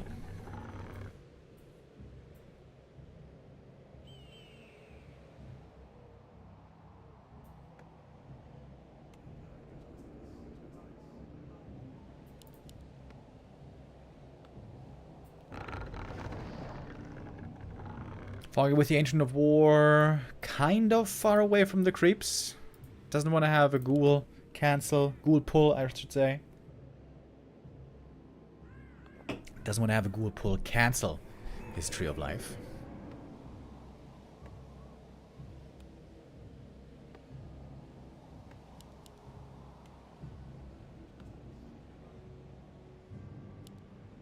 Who is the yellow undead? It's the Korean undead player. Used to be known under the name Mikael, Lukael, a long time ago, Lucifer. But quite a while ago, Luci mentioned that he really doesn't like the name Lucifer anymore because of religious reasons. So nowadays, most people, or at least I, call him Luci. I would say that is okay to say. Because he's been changing his name like way too often.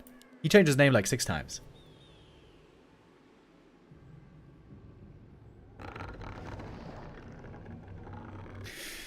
Does anybody remember the meme of Luci falling off the chair?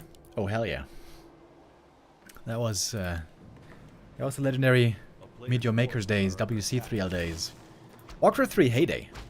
That's what that was. Is Lich first, by the way? Lich first. That normally means fast expansion. Especially Labby loves to play this style. I think I've seen 1-0 also try it once or twice. The idea here is, Lich is very good on level 1 against Demon Hunter. You throw 2 Novas on the Demon Hunter, and then he has to run away. And when he has to run away, you expand.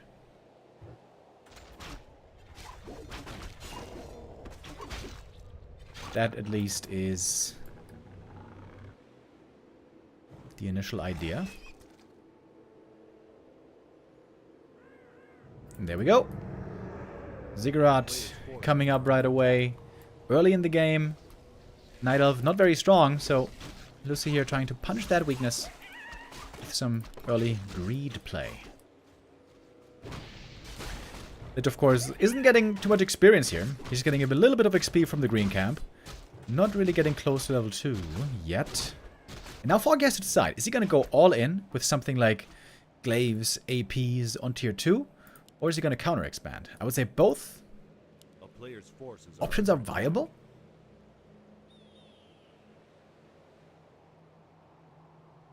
It's a matter of taste. Oh, trying to cancel Ziggurat here. But it's gonna finish. First W for Luci. Wisp coming in for the detonate. Oh, kills the Acolyte. That's a win, actually. Sure, the demon has to TP out, but it's a big delay on the Expo. Foggy can fully heal. He is teching. Not expanding.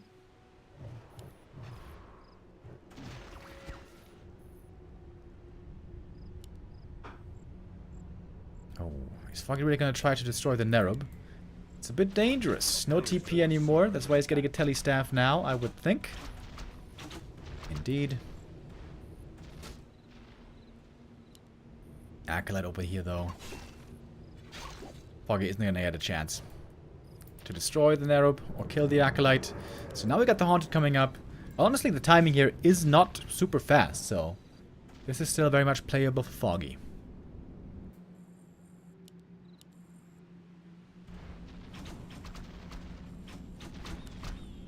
No dust on the Lich, so these archers can use Shadow Meld. Oh, and the demon trying to get in range for the cancel, and will get it.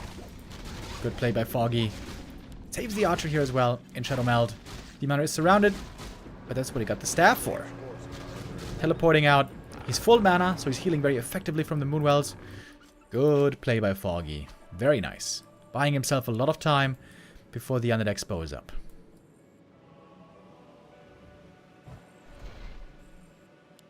And no archer losses so far. Lich, in this entire game so far, only used 2 Novas. One on the creeps, one on the demon. But beyond that, it's been a rough game for him. Mana burn has been working out well. Foggy even denies the archer before the dust comes in. quick reactions. Good play here by Foggy. This is looking very clean by him. If he runs into the Nerub again, though, he could die. Telestaff is right now on cooldown. We see a Panda second. Not the usual Naga second that normally we expect with a demon. Oh, surround. Panda might be going down here, but he can't quite close it. Of course, the ghouls don't have the unholy aura here.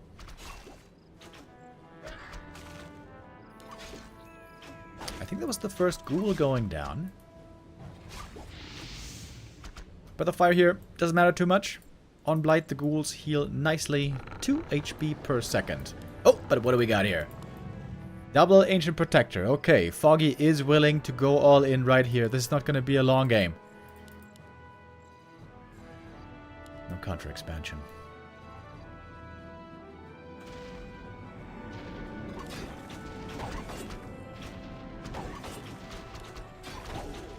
It's still not close to level 2, by the way. No damage items either. Undead Army, not too scary just yet. Cancelling APs would be huge for Luci. He's got lots of ghouls, but great positioning by Foggy. He's got the Ancient of War in front, archers and heroes all here to protect the APs. And the APs then will be a super strong counter to ghouls and can, of course, also pressure the towers. I think Foggy shouldn't sacrifice the Ancient of War, though. I think he's going to need at least 1 AP to involve some siege damage here.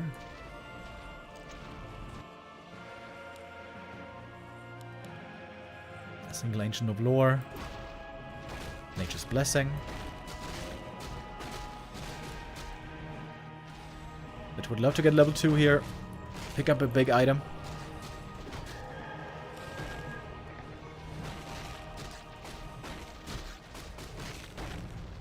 I'm kind of surprised there's no APs. I mean, no glaives that Foggy wants to use. Ancient of War, though, now in front. Eating trees, regenning, and of course Nature's Blessing is really strong. He could also root here, next to the towers. Oh, the creeps, by the way. They're making things awkward for Foggy. Especially when they attack the archers. Oh, creeps kill one of the archers. I think Foggy has to take out these Furbolgs. And do it fast. Oh, Foggy panicking a bit. He's walking back and forth. He's not doing damage. What's he doing? APs are attacking the creeps. The creeps are engaged here. Oh, Foggy, he went in very deep with these APs. Maybe a bit too deep. Luci has 2 towers up here. Luci could hold. He's got fiends coming. Nova takes out the wisps. Oh, it's looking bad for Foggy now. Oh, Foggy totally panicking because of these creeps. These creeps are ruining the day for him. Trying to go for the lich kill, but there's a cloak. 1 AP goes down. That's huge. And still 2 under towers here. Oh, Foggy. Foggy panicking hard. I think Luci has this game.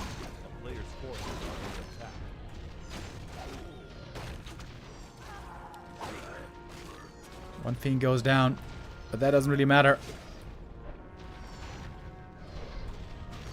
Now the creeps have finally returned.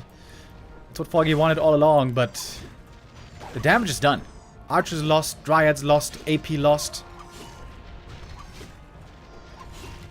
And the demon is gonna go down. Staff also too late.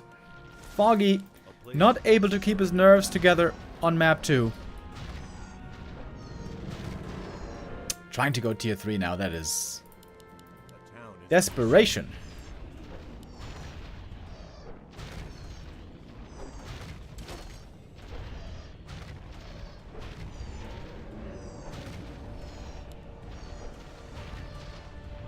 Yeah, honestly, we're just watching the downfall here.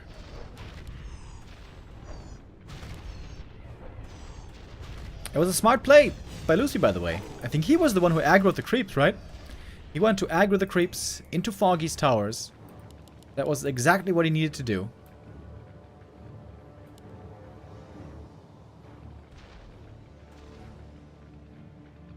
Foggy had a great start onto the map here in the tier 1 phase. But big panic moments ruined it for him in the end. Players' forces are under attack.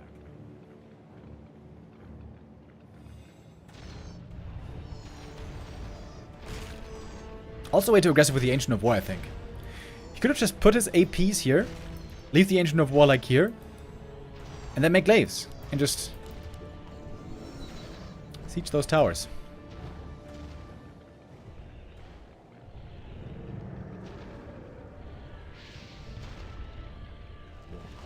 A player's forces are under attack.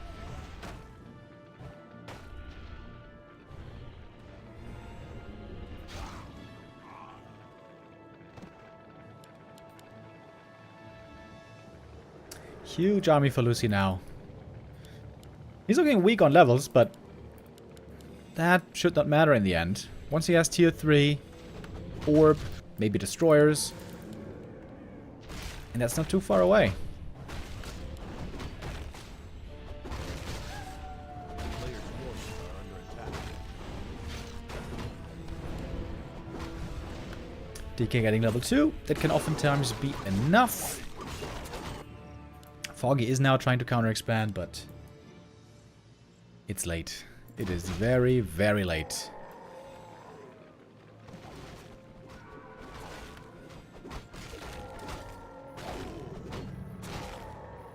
Oh, and the bear's caught without master training.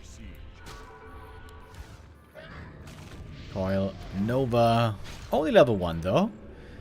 But it is enough for 1 kill. And now, level 3.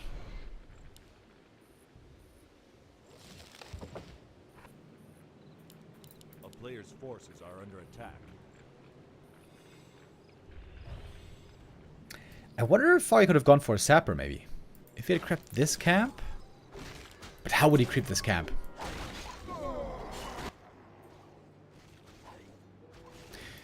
Maybe he could have sent the Ancient of War over here. But sapper is always risky. If the sapper works out and blows up 2 Ziggurats, of course it's amazing. That wins you the game. But if the sapper gets spotted and nobody'd, then it's a big, big waste of resources. Okay, Foggy's doing the right thing here. He's trying to buy time with the Zeppelin. I think he should drop into the main. Not the Expo, because here we got a bunch of towers.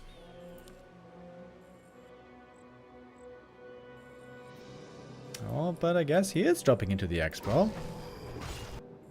I think that's also a mistake. If Foggy drops into the main, this is further away from his expansion. This would buy him more time. Panda 3, pretty strong. He doesn't have a staff here, by the way. This is kind of risky. Wait. Wait, is Foggy just stuck here?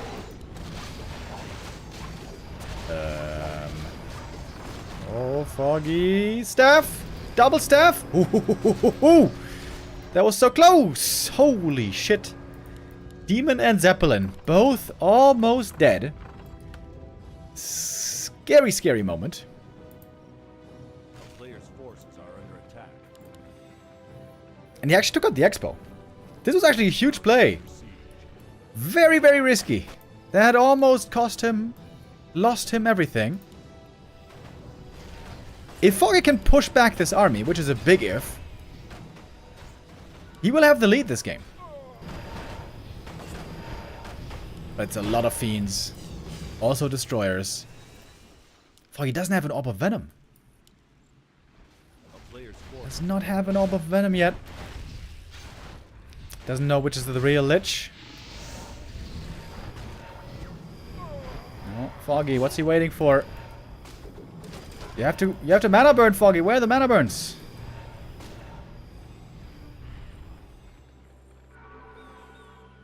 Orb of Venom would be a big help here. Foggy has the gold for it now. Almost. Picked it up.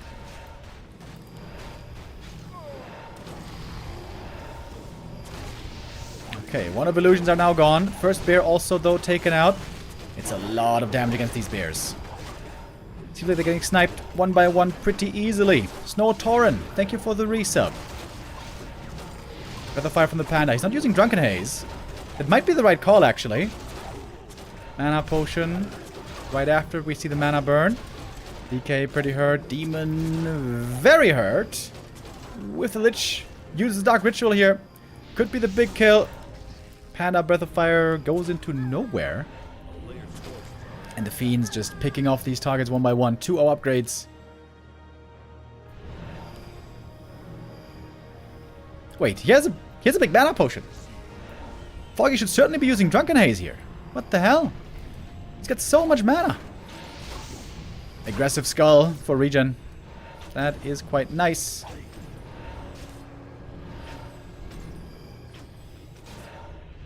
Easy fights here. Easy fight for Luci. His expansion is up again. And looking to bring down the Night Elf Expo.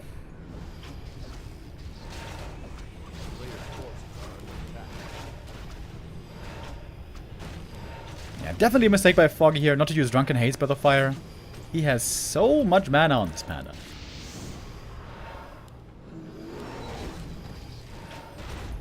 And that will do it. Luci wins map number 2.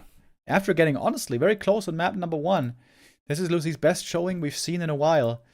And Foggy, a little bit sloppy. Early game was really good. The tier 1 phase was really good. But really fumbling on tier 2. Not properly knowing how to address the creeps and play that push. Biggest mistake I think there was committing the Ancient of War and committing the APs too deep.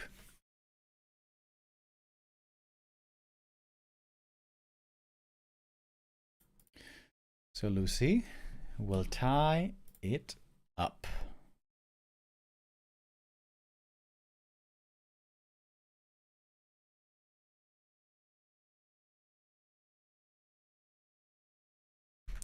Wait, they're not on KK anymore. Are they switching to War 3 Champions again?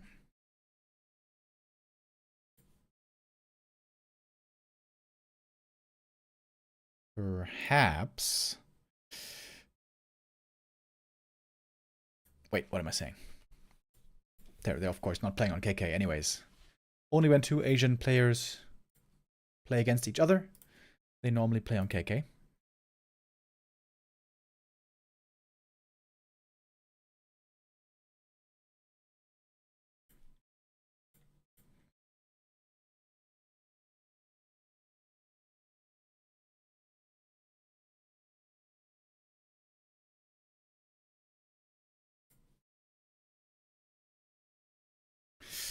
Finally, some longer series in this tournament. The last couple of days we've had lots of 2-0s, where the games looked a bit one-sided, where the favorites clearly were able to fight their way through. But here today, it's a good close contest so far. It would be quite the surprise if Luci ends up winning here now in the end.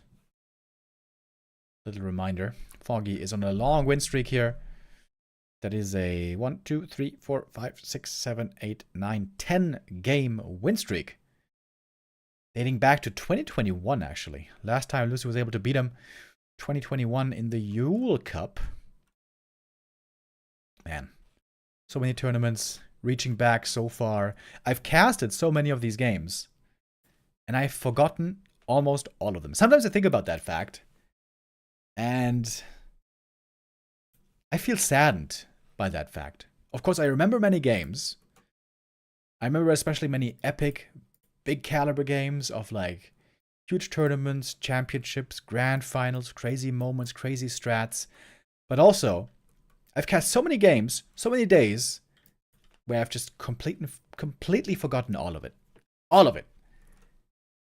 To be honest, to be real with you guys, out of this group stage, in 5 years, I might not remember a single game. I might not even remember a single game. Craziest game I think we had so far in the group stage was Elegant versus Chic Springtime, because Elegant was so incredibly far ahead and then threw it super, super hard. Were there any other very memorable games so far in this group stage? Not so sure. Now, I must also say, I am more susceptible to forgetting than many others. I am extremely forgetful, so much so that I'm sometimes Better worried. prepare to cast till you die, right? Or at least till you too old. Oh, hell yeah. We're going to the grave, baby. Dice versus Blade on Amazonia was funny. Oh yeah, that's where Blade just kept on creeping all the time. Dice played really well. Dice was the tragic figure of this group stage. He had some really, really strong, really amazing games, and then narrowly misses the playoffs, both against Blade and against Pink. Against Pink, he made huge mistakes. Huge mistakes. So many mistakes, kind of, that he didn't really deserve to make it through. But yeah. Speaking about forgetfulness, the weird thing is that indeed, like, well, I am very forgetful, right? And I forget lots of games, to be honest. But I have a lot of friends who will watch a movie or a TV show and just completely forget all of it. Like, all of it. Nothing is left. Zero things being retained. I mean, zero. And then a couple of years later, we watch the same movie or TV show again. And I'm like, oh, I remember this. I remember this. So in movie and TV, I always remember quite a bit, actually. Most of the story. That's like the one thing where my brain does work well with remembering. Well, there's two areas. Movies and TV is one area, and also faces. I'm very good at remembering faces. Very often I go through the city, I'm like, I know this guy. I know this guy. I know this guy. I wish I could forget Lord of the Rings. You mean to watch it again for the first time? Yeah. Watching it again for the first time is really cool, but I also feel like having the knowledge and all the rich lore that goes with it is also really cool. To have this this awareness of the universe that exists. I don't think I would want to trade all of my Lord of the Rings knowledge to go back to zero to experience it again.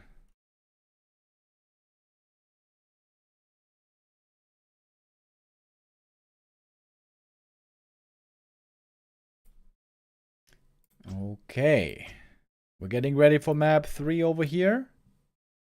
Echo Isles is the decider.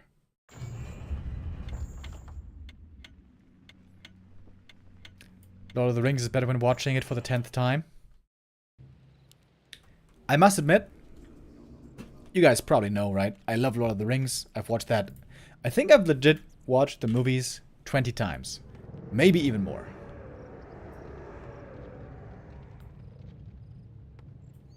And of course, I love the universe. I love the, entire world and epic saga. All of it from Tolkien.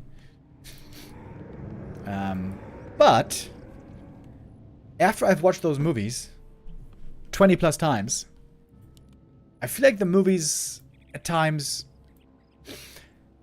can be a bit annoying to me. I don't know if you guys have this, but I've had this with a couple of movies. So, growing up, especially in my teenage years, I used to be obsessed with some movies.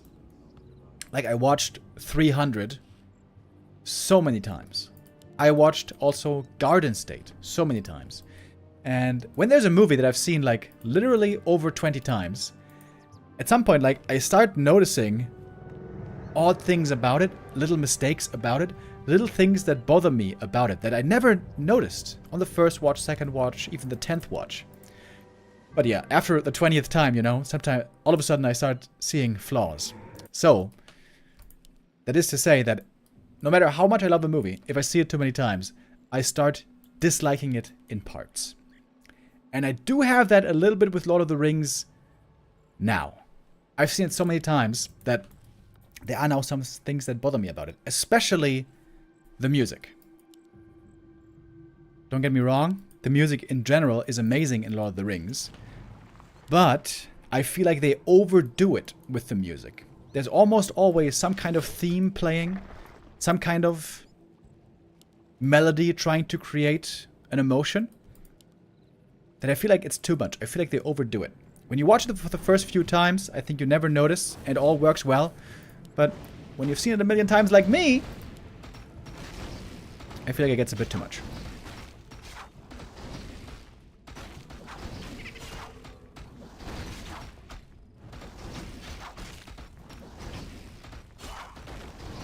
Little Shadow Priest steal here by Luci at the start. We've talked enough about movies. Let's focus here on this third map, Decider. This takes a lot of Ancient of War Wisp repair.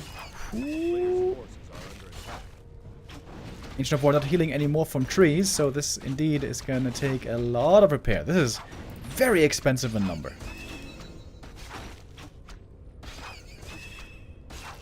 But it is a clean creep still in the end for the Warden. She gets the level 2 here, while we have Luci going for the instant expansion.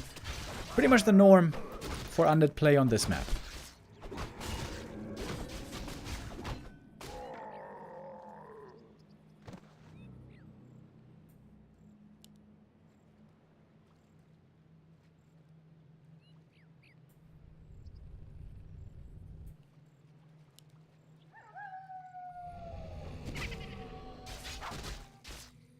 Foggy used to have an excellent Warden. Back in the day, back in Foggy's prime, when we used to see him in WGL and in other big international tournaments going really far, he had an amazing Warden, especially against human.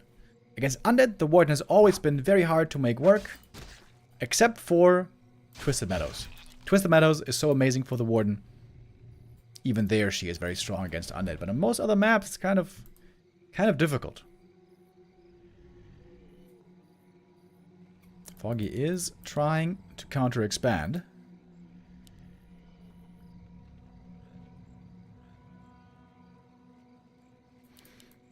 Excellent Wisp Scout. Sees the ghouls moving right away. Foggy should be going for the Berserker here.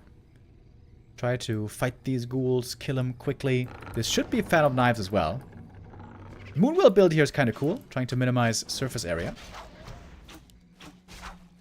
And Foggy successfully pushes back the ghouls, at least for now. Where is the Berserker, by the way? Oh, wait. Foggy's supply blocked. Oh, Foggy's Moonwell is too late. Oh, he doesn't have the Berserker. Luci could buy the Berserker here. Once he's got the gold. Oh, big macro mistake by Foggy. Huge macro mistake. Went for boots and staff before Moonwell. Big error. That luckily for Foggy doesn't get punished. If Luci had just gone through with the ghouls, he could have gotten the cancel here for sure. But Luci gets scared away. Good play by Foggy. This was kind of like the blowfish strat. Foggy was pretending like he was strong, puffing himself up like a blowfish, when in fact he was weak as a little sardine. But it worked. I am a blowfish! Shout out to all my Breaking Bad homies who remember.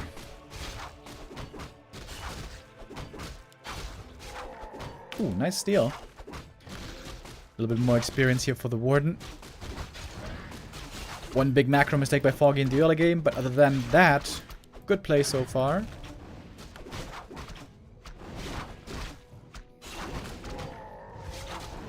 Is it really called a blowfish? Yes, it is. Jesse, you are a blowfish. Exactly.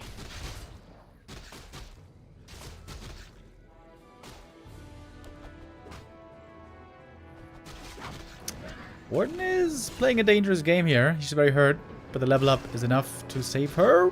Poof. Ooh, whoa! Cutting it close again. The Ring of Protection saving her ass.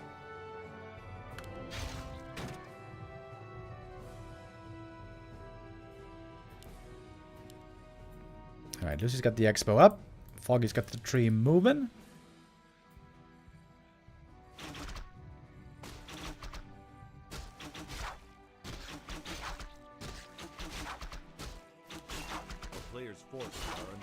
Shadow Strike necessary to get the last hit.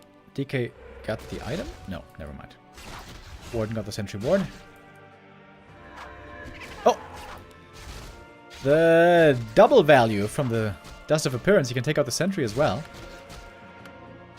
Dude, please take out the sentry ward. Come on. What? What? Luci! He leaves the sentry ward standing! Oh! Why? Why? Ah. Well, okay then. More vision for Foggy.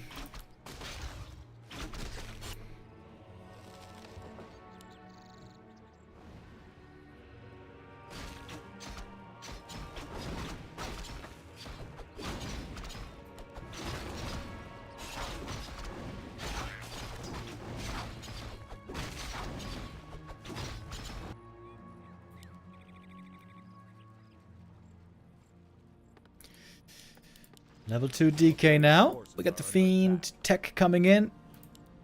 Of course, Foggy's prime concern here is to get ready for the attack once Undead Tier 3 is finished with Frenzy and Destroyers. Until then, there's still plenty of time.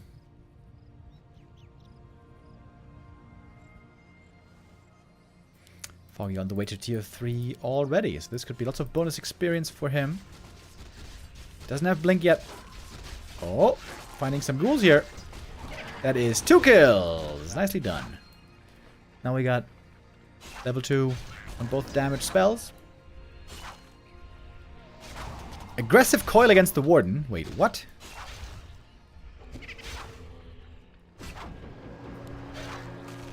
That was kind of weird. Good staff, though, at least.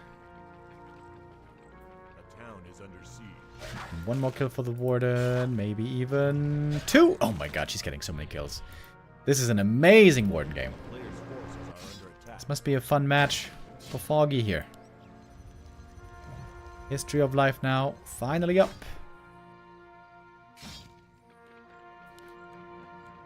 And Luci's Tier 3 is still taking forever.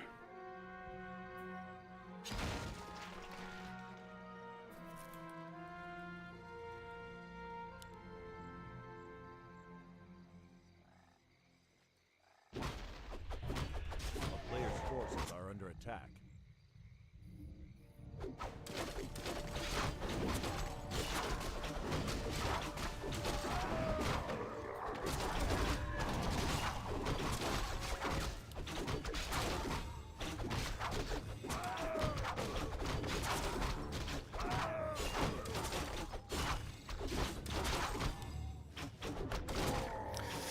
There we go. That's level 5. This is normally where we expect to see a Tome of Retraining. And also a Panda second could be added now for Foggy. Oh, good base build. It's actually a wall off against the Warden, but turns out she can fight in. Ooh, it's gonna cost quite a bit of gold. 3 Acolytes go down. Here on map 3, it seems like Luci's getting outplayed pretty hard. That's the first map where this is really the case, right? Map 1 and 2 were both quite close. Oh, which almost goes down as well. Mana potion, Invuln, next fan of knives. Looking for the double kill. Oh, but good save. Okay. DK there narrowly avoids disaster.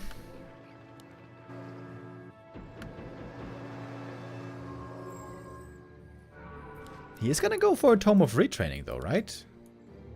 Certainly seems like he should.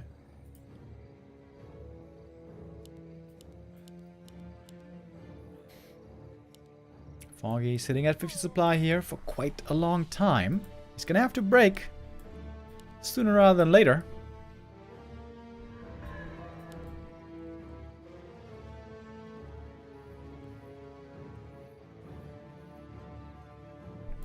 I guess now it is time for the tome. Get another clarity rolling. A player's forces are under attack. And there we go. Could be easy attack here towards the Acolytes. The Warden indeed is on the move. Going for the play. Foggy, pretty greedy. Not going into upkeep yet. But perhaps he feels like he's not going to be getting attacked at his expansion, because now Luci's going to be forced to get on home, defend his own expo. Doesn't have a TP. Oh, this is very expensive. Fake TP. Foggy doesn't fall for it. Really good roar. Hits the entire army. And this might be the Haunted falling. If the Haunted falls, the game's over. Can't tell me nothing else. Acolyte repair, not lasting for long. Oh, Foggy. Is he gonna get it? If he doesn't get it, it's gonna be very, very pricey for no return. But he does take out the expo. Lost a lot of units, actually. This was pretty expensive for Foggy. But also very expensive for the undead. 2 minutes of no mining here. A player's forces are under attack.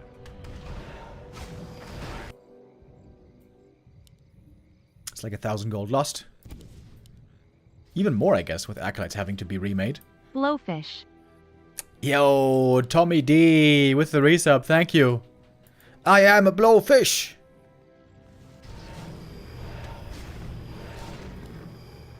Very passive game here by Luci. He's just been creeping up. Hasn't been applying pressure. The Warden, once she gets to level 5, she gets so scary with her Blink fan shenanigans. Normally you want to finish the game before the Warden gets to this state. Once she's here, options for the Undead are very limited. Player's forces are under attack.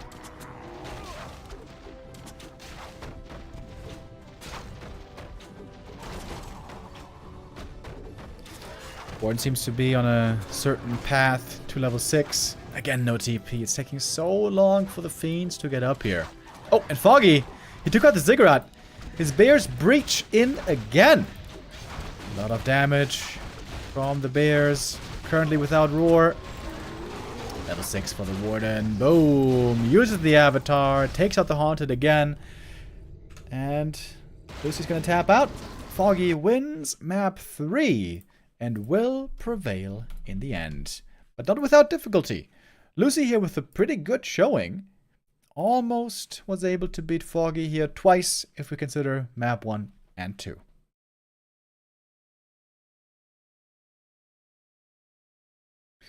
But Foggy will be the one moving on in the upper bracket. His next opponent is going to be a fellow Night Elf. Colorful was waiting for his next adversary. Now the Knight of Mirror is coming up next, with Luci dropping into the lower bracket. And I know what you guys are thinking. Knight of Mirror, Bear Mirror, kill me now. Sometimes I think the same thing. But with Foggy, normally we never see Bear Mirror. And I can use that extreme word because Foggy really never seems to play Bear Mirror and plays other weird stuff instead. Hopefully that is going to continue today. I'm not just saying it and all of a sudden he ends up playing Bear Mirror. But indeed, likely, he's going to be looking for something else in his next match coming up. It's going to take us a couple of minutes here to get everything ready. So we are going to go into a break right now. And then we're coming back with Foggy versus Colorful after this.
Welcome back again to the B Cup 16. Today is the last day of our group stage. Group B, excuse me.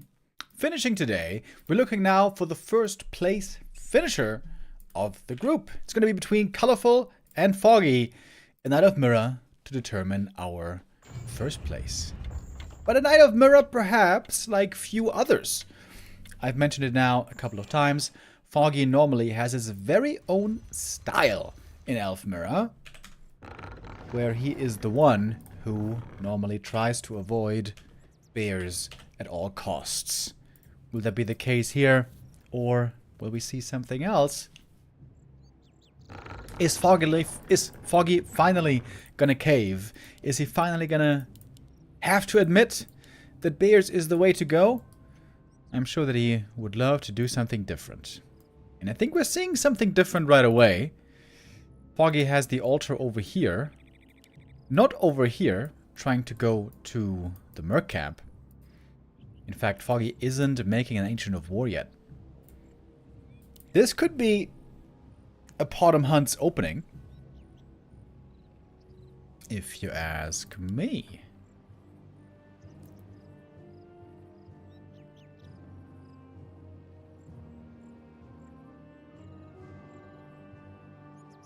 Huntress is right now by far the least used tier 1 unit.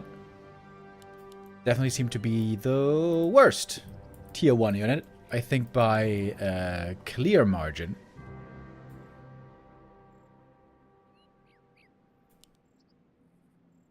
And it's the Potom.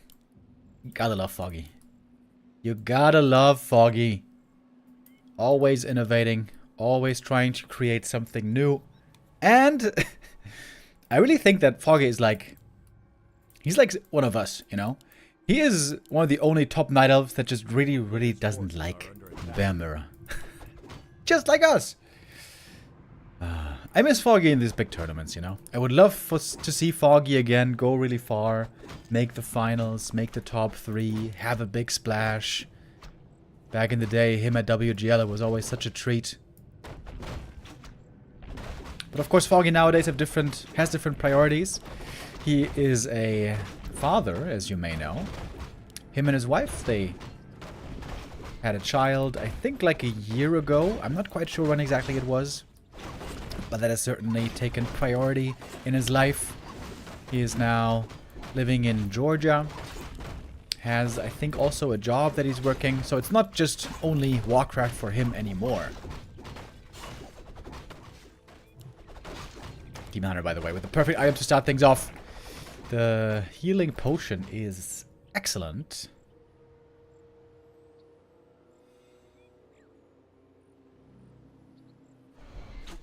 Good move on the Potom here. Minimizing damage she's taking from the demon.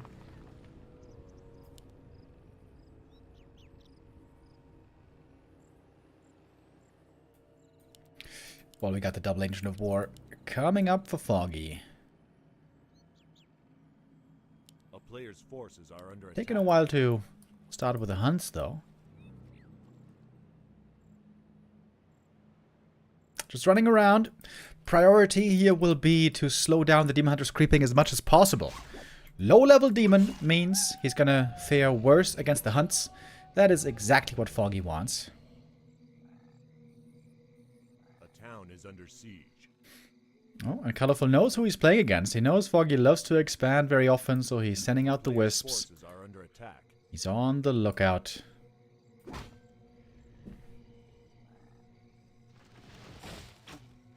Didn't Foggy play Heroes of Might and Magic 3 lately?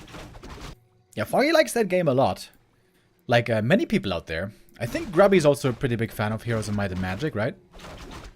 And I think there's some other streamers as well who like that game. I never played that game, actually. I think that came out before I ever had a PC. That game looks like it's from the 1980s.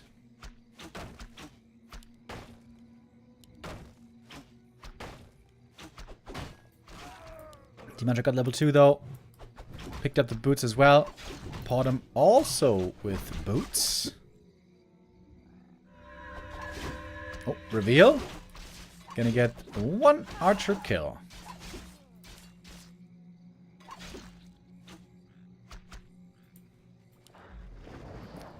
a lot of damage on the bottom, though. It's going to take quite a bit of moon juice to heal up again. We got a good amount at the moment in the main. Shadow Priest was drained of all its mana.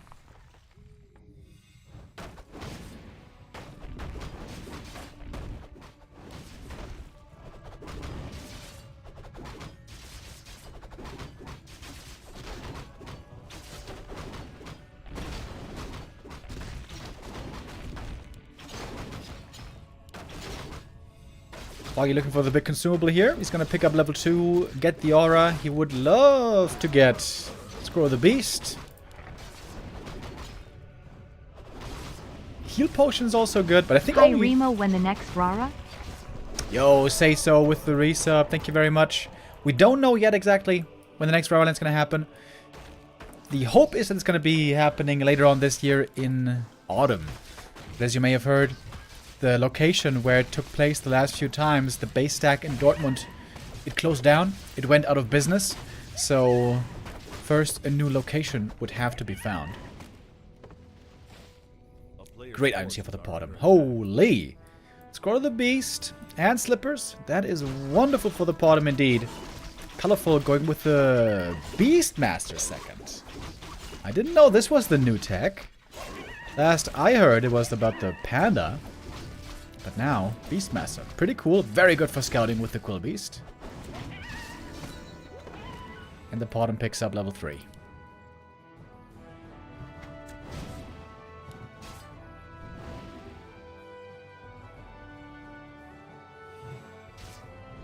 A player's forces are under attack.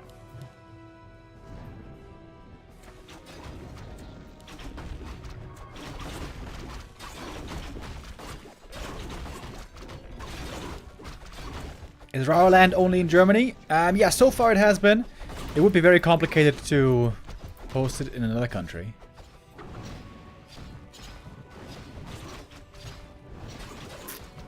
Oh, and what do we got here? Foggy with the Tree of Life is looking for the expansion play. I don't think Colorful has scouted this yet. He's got a Wisp kind of close by, but this is a big map. Hard to find that. Demon Hunter no level 3 yet. Demon Hunter items are okay. Of course, the big healing is amazing, but the other items are not that spectacular.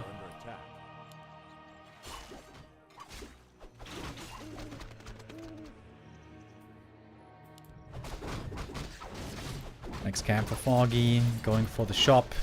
Heal scrolls. Very, very important when playing hunts. Oh, Demon Hunter. Well, he's by himself here. He can't really get involved too much. Scourge Bone Chimes. Well, that's not the item you want to see. Foggy's going to sell that. Get a bunch of scrolls. And I guess he is committing for the attack. Wisp now moving out for the scout. We'll see no tech. Foggy's armor upgrade finishing up here in a moment. Can go for a Berserker as well. Double Berserker. Great damage on that guy. +7. And Foggy's committing in. Quillbeast's actually doing a good job here. Wisp trying to be used, or perhaps not. One Huntress goes down. Foggy, of course, for him, this is all just a ruse. He has expanded on the other side of the map. No Nature's Blessing, though. But then again, Tree of Life not so far away from the gold mine. Mud Golem is nice. Slows down the Demon Hunter a lot. And Foggy's going to creep the next shop. Could get perhaps a second heal scroll here. Finds a good aura this time. Lionhorn. More armor for all the hunts. Now up at 5.5. Wait, he's TP. Wait, he's TPing to the tree. Really? Okay. Cause of attack +8. That is really good for the bottom. Time to pick it up. Alright, there we go.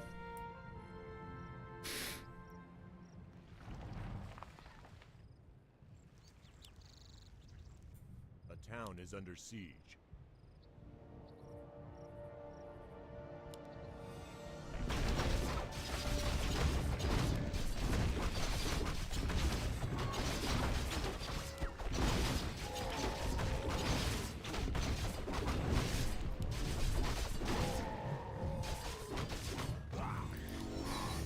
Zeppelin being purchased.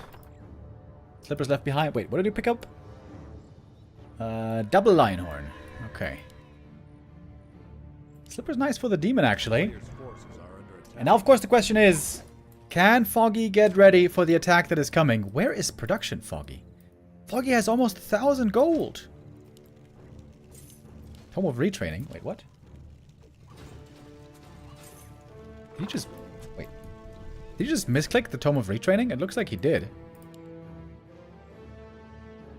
Foggy now making archers, finally. He can buy some more mercenaries. He's doing so right now. And colorful. He's stuck on tier 2. There's no bears for him. Foggy's now getting rich from the expo. Forces are under attack. And I would say the race to level 6 is on. Of course, still a long way to go. But the bottom, if she gets enough kills, might get to level 6. Also, the great thing here for Foggy is this is a wide open map. So the huntresses have a good chance of finding a full surround on these archers.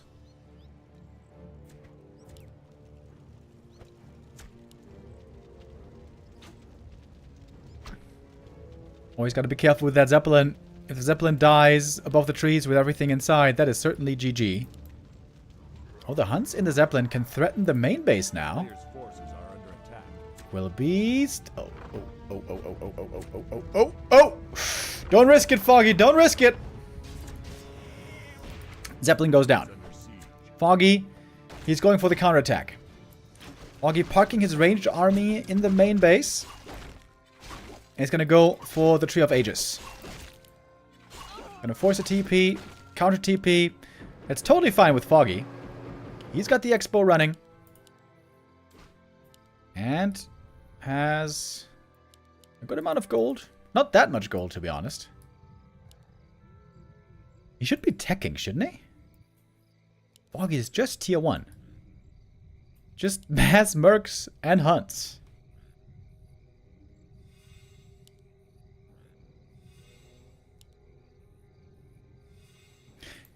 I feel like Foggy should be trading now. Look for fights, look for kills, try to get to close to level 6, and tech behind it, right? But Foggy is just absolutely refusing to tech so far. Archers don't even have improved bows, by the way. It's a tier 2 upgrade.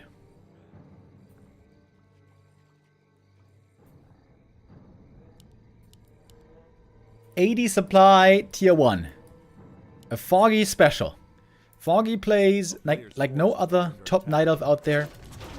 That's what makes him so entertaining to watch.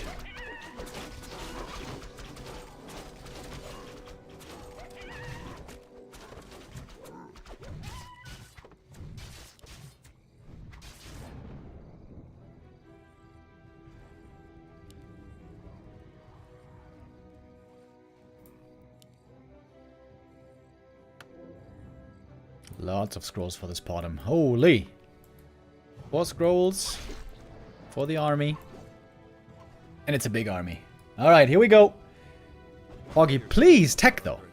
Shouldn't you want to have some kind of a plan B? If this push doesn't win you the game? Is he going to go high upkeep? Doesn't really have the supply for it. Oh, slow on the Demon Hunter. He's trying to surround him. This is going to take a while. Or perhaps not going to take that long. Oh, Beastmaster needs to come here quick for the staff save. And he makes it just in time. That was pretty close, actually. 800 gold on Foggy. He could expand again and again and tech. Like, if he doesn't want to tech, fair enough, but at least expand.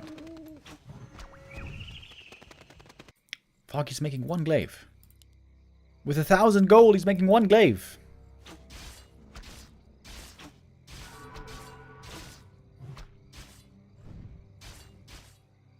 Okay, Bearmaster training is getting ready. It's going to be very strong position defensively for Colorful in the main base.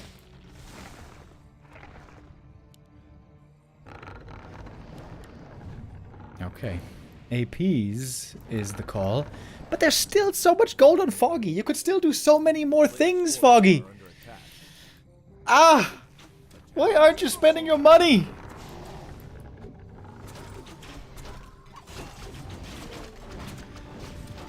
Is it finally time to have the big fight? Foggy has the scrolls ready, locked and loaded. This is it.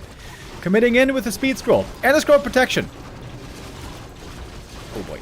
That's a strong army. Plus 11 damage on the huntresses and the archers. Holy shit, that is so much damage kicking in. Beastmaster summons trying to help out as well. Wisps could be detonated against this. And partly they are. I think Foggy is making this work. Foggy's unconventional style. This is, by the way, where oftentimes Colorful will struggle against unconventional things. And now we got APs up as well. Can the bears save Colorful? Foggy at 60 supply. He never teched. Of course, still on 2 bases. Archers from the back doing pretty good work. Podum got level 6, of course, but no mana. Oh, Foggy, you could have expanded so easily. Foggy might be overcommitting. How much mana is Starfall again? Hold on, I'm looking it up. Starfall is 150 mana.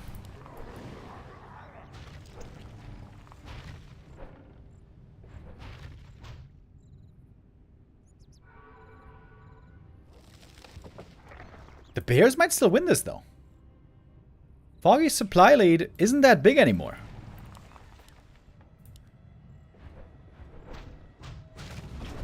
Oh, big mana burn. That prevents the Starfall for quite a while.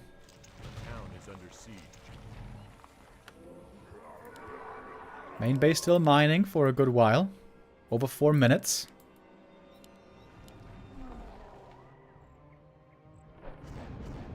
Foggy with 4 Berserkers. That's really cool. Lots of damage. Plus 10 damage on the Berserkers, dude. And in we go. Into the fray. Hunts might be falling quickly here. The Bears are working out really well at the moment. The Glaives don't have good targets. There's no Dryads to shoot for the Glaives. That's a lot of hunts going down.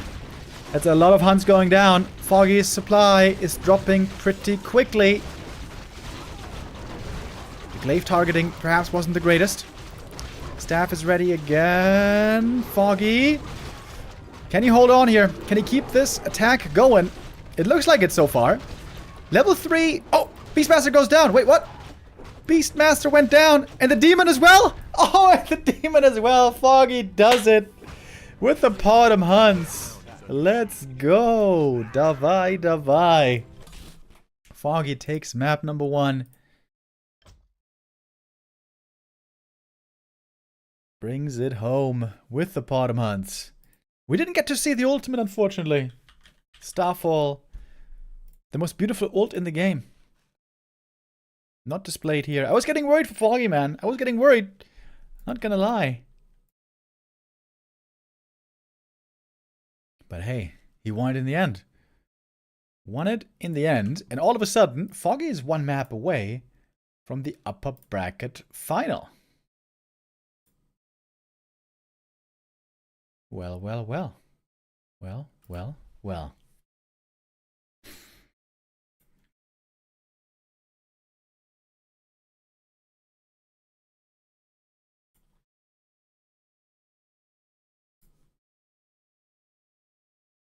Okay.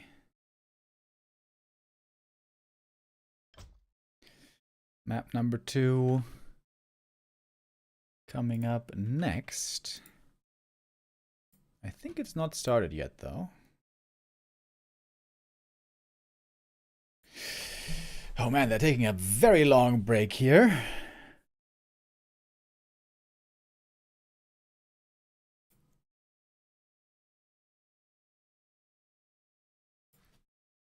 Maybe the players need a bit of a break after that game. This has been one thing, by the way, that has really been an issue for Colorful for many years. Colorful is a really strong execution player. In a standard, normal game where it's normal strats, Colorful is the one who can deliver and really impress with his play. But when the game gets weird, when it gets unconventional, and Colorful has to improvise, that has always been his weakness. Always. So I think styles-wise, this is actually really good for Foggy. Foggy does play weird. Foggy does play his own style.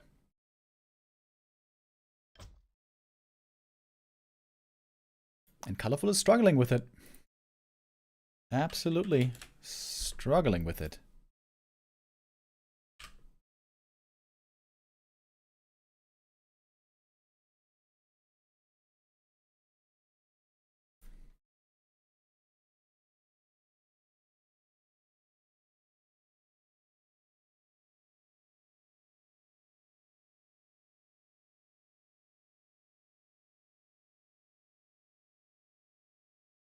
All right, then.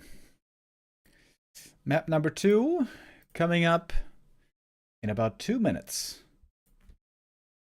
This is going to be Colorful's pick, and it's Echo Isles. What does Foggy have planned now? Is it Bottom Hunts again? That seems to be a strategy here for quite a while. Normally, I think Colorful has a really good Bottom Hunts counter when it comes to being pushed. I think against push strats, Colorful's Bottom Hunts defense is really good. But against Bottom Hunts Expo, I feel like there Colorful doesn't quite have the knowledge exactly what he needs to do. Also, I think the Beastmaster here ended up backfiring in the end, right? If you're getting pushed by Bottom Hunts all in, having the Beastmaster with the summons just to have as much meat in the army as you can, just to hold on, really good for that. But if the game goes really late, 60 supply, 70 supply, 80 supply, that's when a Panda would have been sick. Can you imagine? Against the 80 supply Foggy army, if there would have been Drunken Haste Breath of Fire in there. 3 combos, 4 combos, rattling in. Could have been really devastating. So I wonder if Foggy, do you think Foggy changed his game plan upon seeing the Panda? Or no Panda, rather. That could have been really smart. Imagine if he's keeping that in mind. If there's a Beastmaster, which he knows is very strong very early, maybe he takes a step back, plays Expo instead. Foggy there also playing the map really well. Of course, Twisted Meadows is a gigantic map. Really hard for the player without map control with a slower army to move across the map, punish the expansion. Foggy there playing his strong early game Huntresses with high mobility very well, leveraging it into an expansion on tier 2. Nicely done. Echo Isles, though, our next map, much, much smaller. I imagine here playing Expo would be a lot harder for Foggy. Not impossible, but certainly a lot harder, I would think.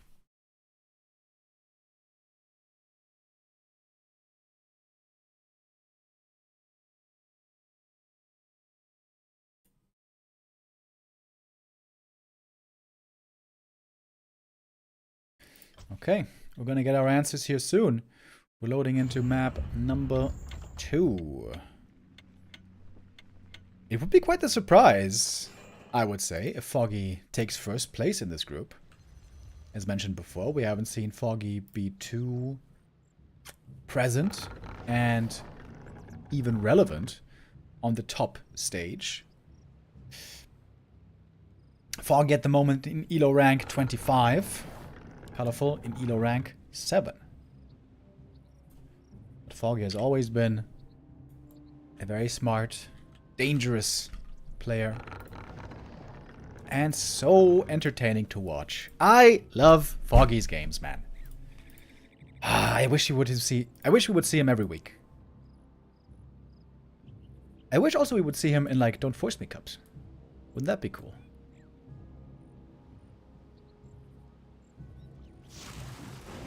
Oh, trying with the Wisp. Pull to cancel the Ancient of War. Big commitment by Foggy. Ooh, and it works. And it works. Pretty expensive to lose the Wisp like this early on, but of course also very painful for Colorful. Let's take a look at the gold. Foggy with 1350. So this cost him more than 100 gold, actually, this maneuver. Pretty expensive. But it means that Colorful cannot creep at the start, which is huge.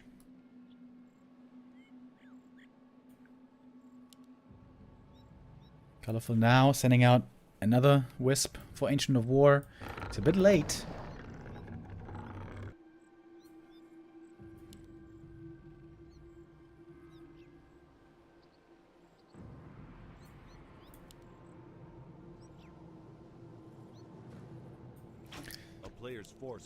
No Hunter's Hall yet. Of course, Foggy couldn't afford it so far. He wants to creep the first camp here right away.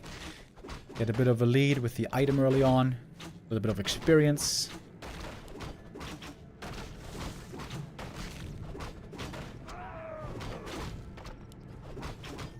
Searing arrows, of course, nowadays stronger than in the past. It used to be 10 damage on level 1. Now it's 12 damage. And then it's 24 damage on level 2. And it's an insane 48 damage on level 3 Searing Arrow. I've not yet once tried to see someone play around level 3 Searing Arrow.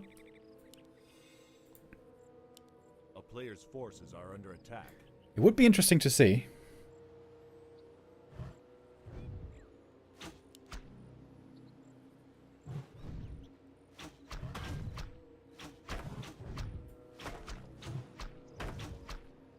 Foggy being quite annoying here.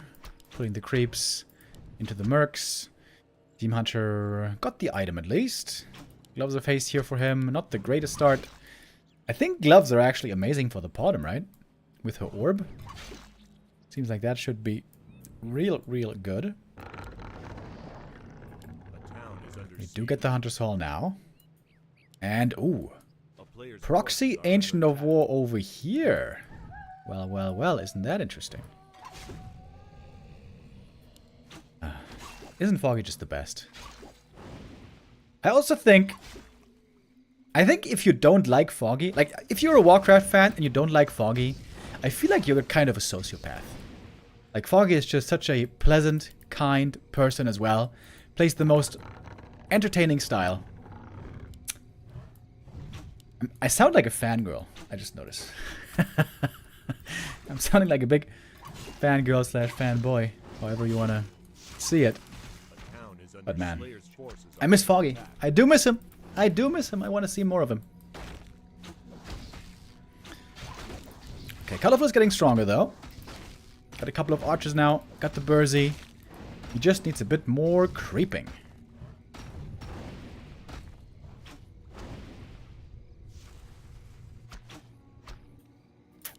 Got a Wisp moving out very early.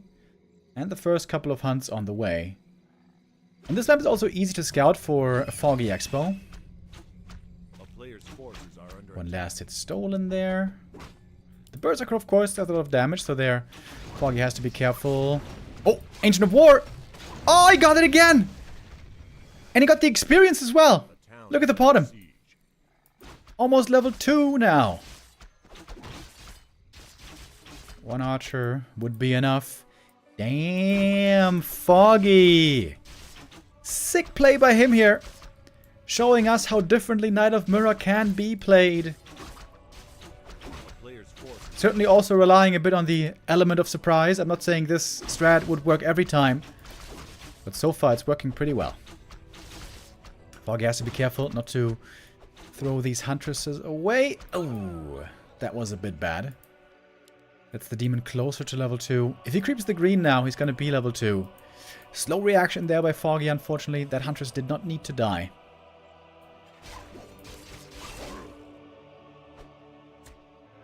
Oh, Foggy.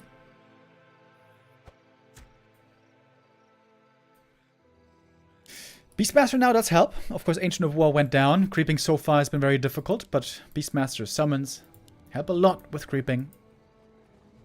A player's forces are under attack.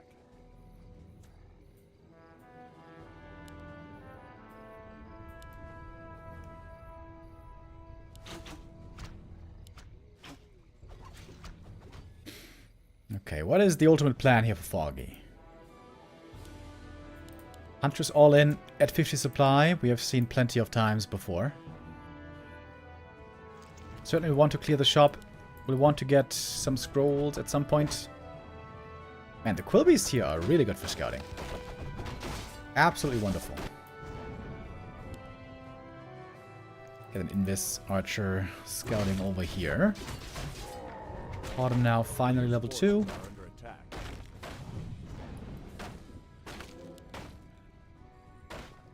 Telestaff for Foggy, and again expanding in a very difficult to find spot.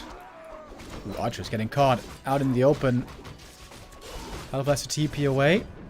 TP gone means it's going to be difficult for him to move across the map and punish an expansion. Foggy got the experience from the camp. Very close now to level 3. A player's forces are under attack.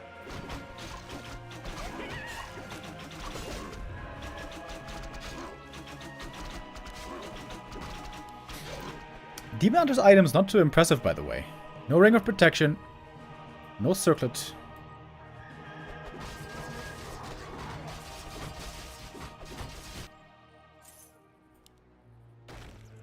Probably gonna pick up that heal scroll right away, as if his life depends on it. Player's forces are under attack. Hunts are taking a bit of damage here from the creep camp, but going back to the Moonwells, trying to heal up there. But that's gonna be the last bit of the Moon Juice. Foggy is gonna be extremely low on Moon Juice from this point on.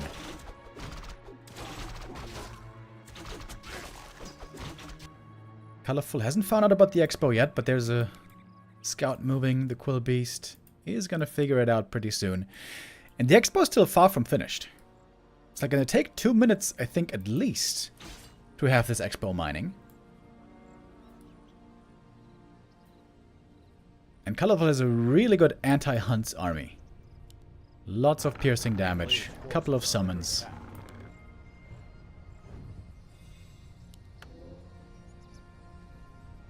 Double shop. For heal pots, I guess.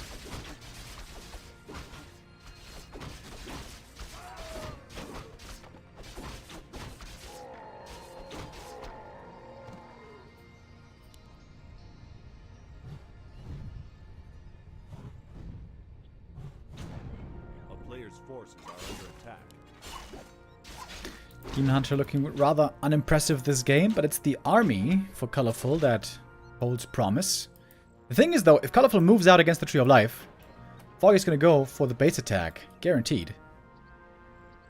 We have an AP coming up here around the tree line. That's pretty cool. Might be able to cancel the Entangled. It's going to get close, though.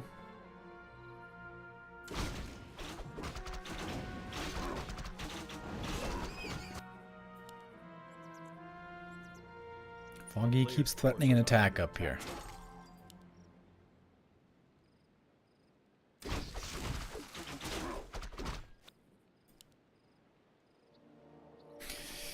Now it's the Demon Hunter getting the scrolls.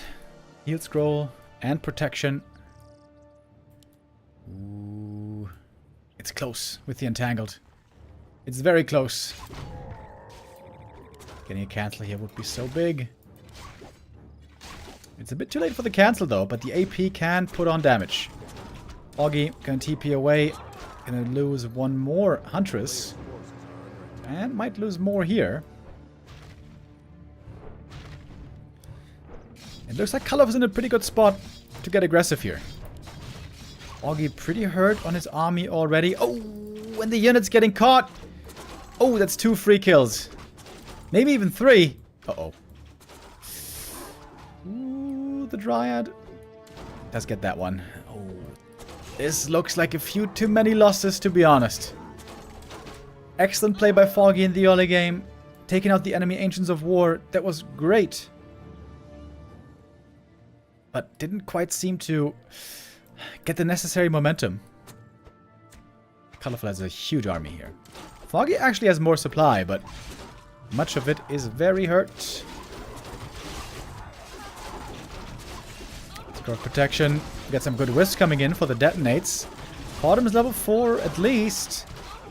And getting some kills here. Demon Hunter still no level 3. Heal scroll being used now. Scroll of the Beast, by the way, also was activated for part of the army at least. Level 4 Beastmaster. Now we got the Bash Bear as well. And I think that will do it. GG is called. And Colorful ties it up on map number 2.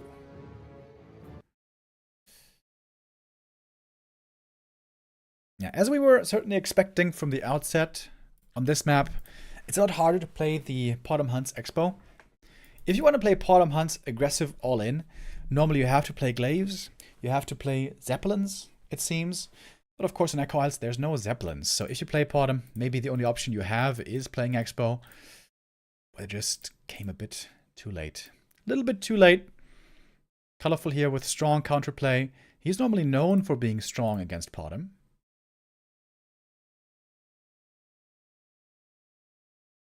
And there he did look strong indeed.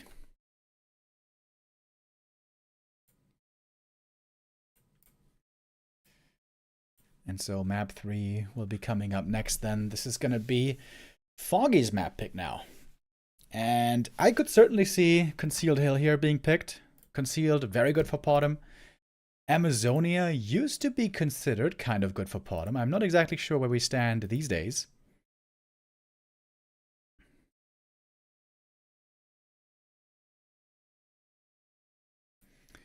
And I think we got a longer break here on BBC's stream again.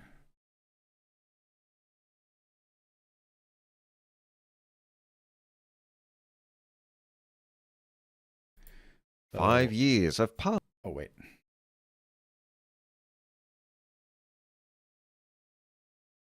Should we watch?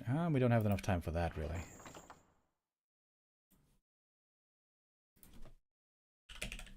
We're going to check out a video from Funny Warcraft 3 about things that we might not know yet.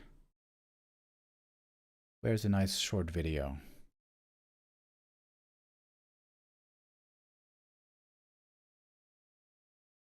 Okay, let's check out this one. Man, this is so loud. Holy shit.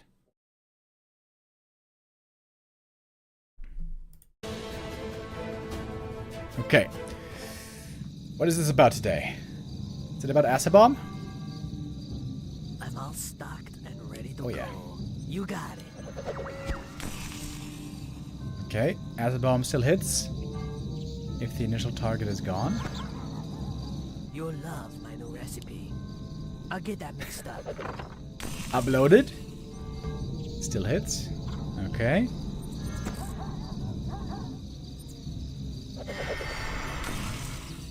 Yep. Acid bomb still hits that. Yep.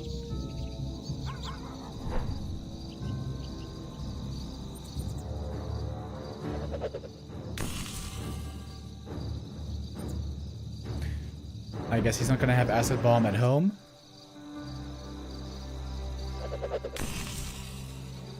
So it seems to be a lot about where the impact area is of acid bomb. It doesn't matter if the initial target can be hit. Okay, what do we got here? Buildings being unsummoned. Oh, this is kind of cool. You see how much the different buildings give you back. So, if I remember right, it's half resources that you're supposed to get back from unsummoning. Oh, this is kind of cool, actually. Yeah, this is exactly half resources.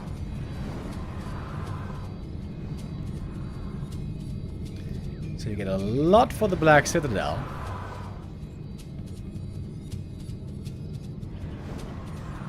It's like 400 gold. Yeah.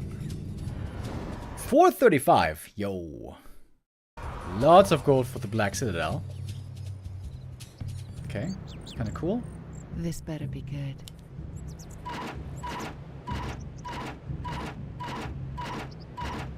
Yeah. Aid human. Okay, you can't invis magic immune or mechanical. Aid human.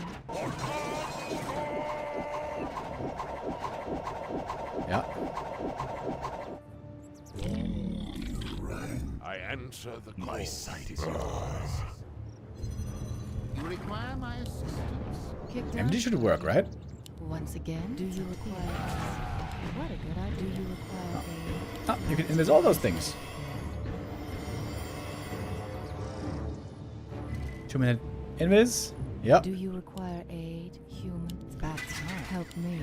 Invis all the summons. What a good idea. Fog. What'll it be? Once again, this appears. Help me. Help me. But no clockworks. Are clockworks magic immune? Help me. No. Help you. It can be dispelled. This better be good. Once again, it's appears.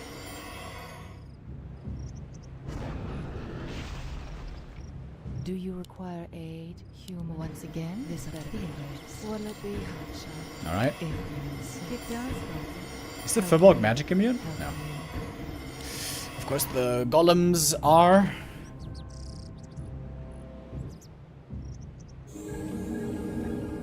Do you require aid, human? Once again, it's appears. Okay. Oh, you can invis Do you the item. require aid, Interesting. human? But yesterday we had an epic video from Funny Warcraft where we learned that Kick down, there's lots of Sparky. creeps that can swim in Warcraft 3. Also, polar bears can swim. Oh, when the wisp comes out the gold mine, he's not invis anymore. But the peon is Be happy to. hack. Help me. But yeah, the polar bear can swim, and the polar bear is the fastest swimming creep in Warcraft. Kick down, Sparky. My life on Azure. Okay, when you put workers in the gold mine, then they become visible. Interesting. Is this the end?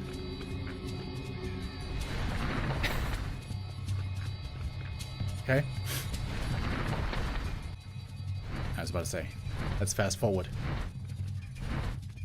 Yo, that's a stack, baby. That's a big stack. What happens when he unburrows? Do some die? Wait. You rang. I await. Okay. You rang. Ah, no, they don't die. Make your choice. Okay. Proceed. I await. Ah, okay. Now he's burrowing and then unburrowing where there's no room. So will they die then? Question mark. I would assume they just spawn on the low ground.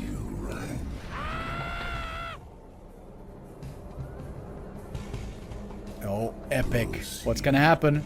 You rang. I await. Make your choice. Oh, wait! Ah! They're all on top of each other! What the fuck? Make your choice. Oh my god, that looks so weird. That's like my nightmare. Proceed. It's a million spiders. You rang. Okay, well, didn't know that.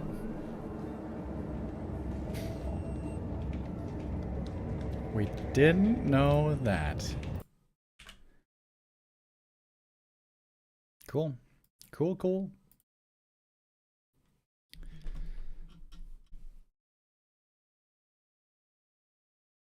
The clip, please. Okay. This was Funny Warcraft 3. Reem, what's the best way for someone to reach out to you personally? On social media. I have Twitter, but I don't really use Twitter anymore. The best way to reach me is certainly on Discord. On our homepage, backtowarcraft.com, you can find the link to our Discord, and there anybody can message me. Or just at me. Alrighty. And now we got our third map decider coming up. Between Foggy and Colorful. Amazonia. For our third and final map in this series.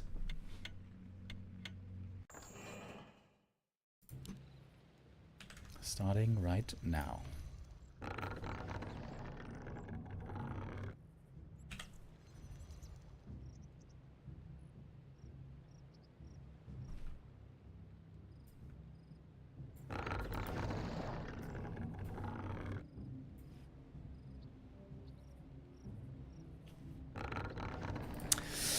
Is Foggy gonna play something else than Potom Hunts this time?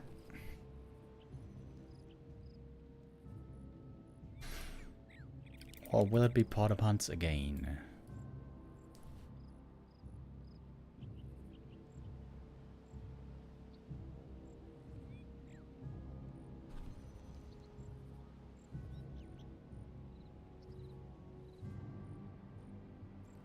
It's a sick map. Yeah, it's a disgustingly sickly map. I think I agree with that. And it's the Potom again, baby! Pog champ. Foggy sticking with Potom. All 3 games here in the Elf Mirror. If he plays again in the lower bracket against LawLiet, I'm pretty sure he would play Potom again.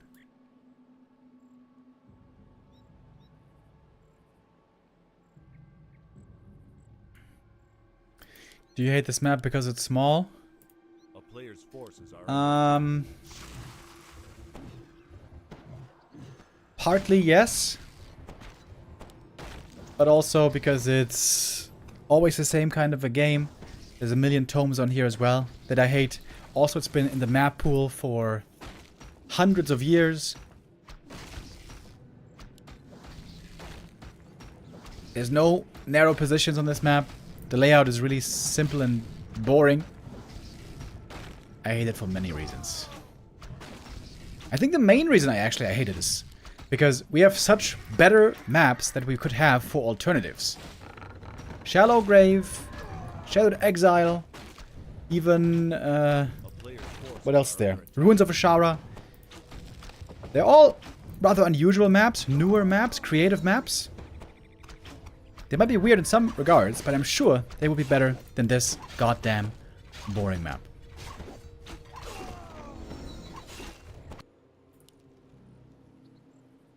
Bring back Ancient Isles. Oh my god. If Ancient Isles comes back, I think I'm gonna have to start boycotting. That map was the worst.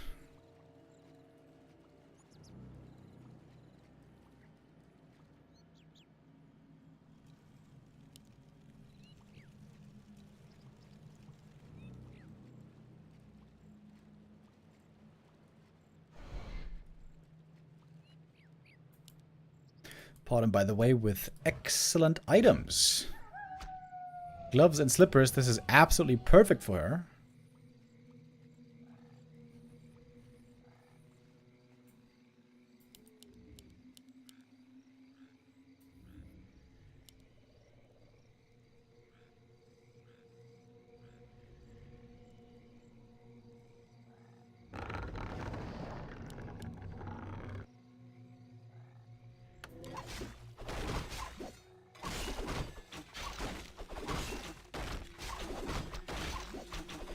Oh, wait. Did he steal this last hit? Ah, no. Foggy almost stole it with the archer, but... Wait. No. It was Colorful who got it. I double-checked. Foggy's once again trying to limit Demon Hunter creeping as much as he can. Town is under siege. But the Potom is trying to creep up a little bit more as well. Tanking the damage here to have less HP lost on the hunts. Foggy doesn't want to give away the big creep. Ooh, big last hit here is available. And the Searing Arrow didn't get the kill. Oh, wait. Hold on. I did get the kill. Was it the archer? Maybe it was the archer who got the kill. Big XP jump here for Foggy. Ahead of the Demon Hunter right now. It might be pretty difficult for the Demon now to get the level 3. And that is one archer going down in the early game. Oh, Potom. What's she doing here? Whew. Force into the TP. Good control on the Demon Hunter here by Colorful. Known for his very strong Demon Hunter play. Can now go for a second hero. Could be once more the Beastmaster. And there he is. Bag. Bear Maul. At daytime, Foggy really wants to be at this shop right here. Get the heal scroll. Very important.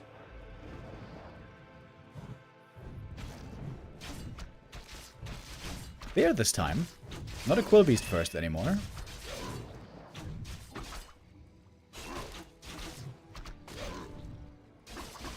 Beastmaster might get surrounded here.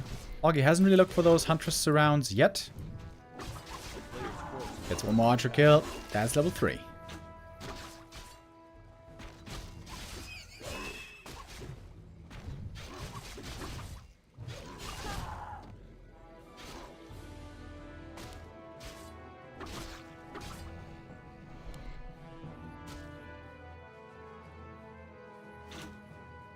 Bottom very speedy, of course, with those boots. Able to run away from any danger.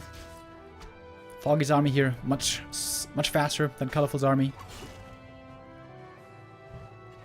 He would love to kill another archer here. But good block from the beastie. Oh, but not good enough. That is a total of 3 archers lost in the early game, right? That's pretty painful. Wait, the Beastmaster as well. Oh, Colorful! Loses the Beastmaster as well. That's a lot of losses in the early game. Foggy really able to put on the screws here. Might be losing one Huntress. Almost. Bottom and Huntress almost going down. Barely able to send them away in time. Really good early game for Foggy. Almost losing some units, but none of them go down in the end. Foggy keeps them all alive.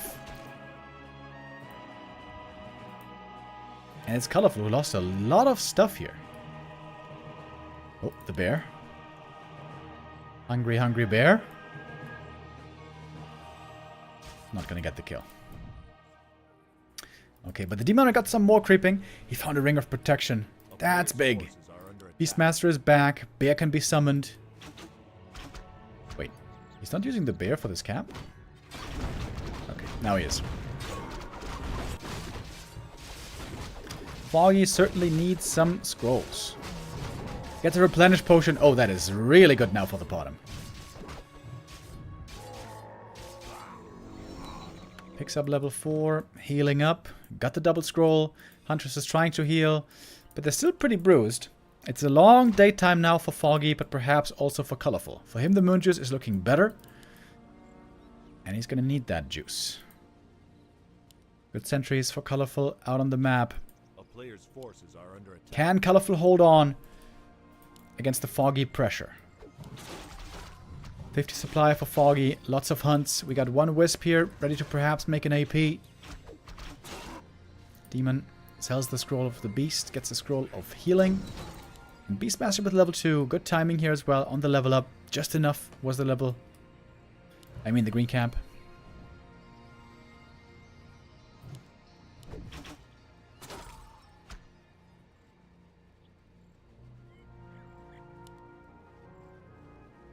Foggy going into upkeep with 2 glaives. Could also go for a Zeppelin. Soon he's gonna have the gold for it, but maybe wants to buy another heal scroll. Foggy's a bit short on cash.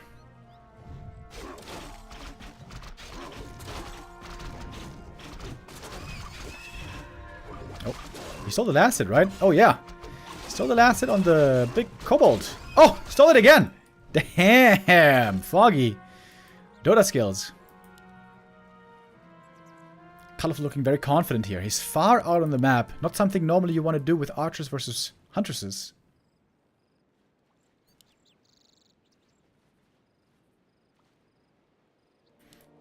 We get the Zeppelin. And this is the push. Alright, this is it. Do or die. Win or lose. Right here, right now. Nature's Blessing, second Ancient of War, Colorful going full defense. Tier 2 turtle mode, no tier 3.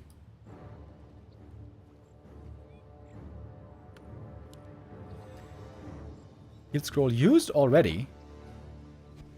Foggy surely needs a second heal scroll if he wants to really fight here.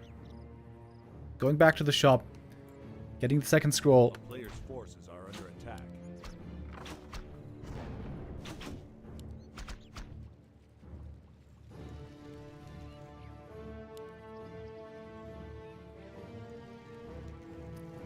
This has not seemed to be working out too well so far for the Fogster. But look at the Glaives. If they hit the Dryads, they will do a lot of damage. Foggy has to target fire properly with the Glaives all the time.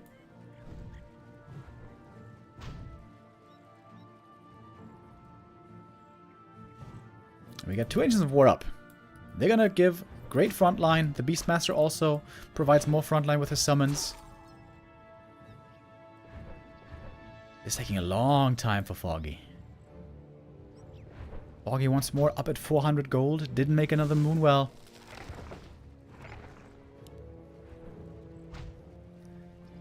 It does seem like Colorful is stabilized here.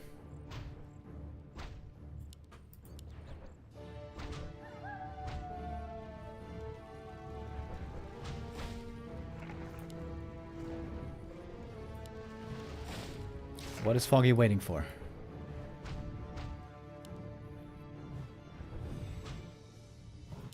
Could even have the tech started now, but Foggy's waiting for the next Moonwell. It seems like Colorful is just getting stronger all the time.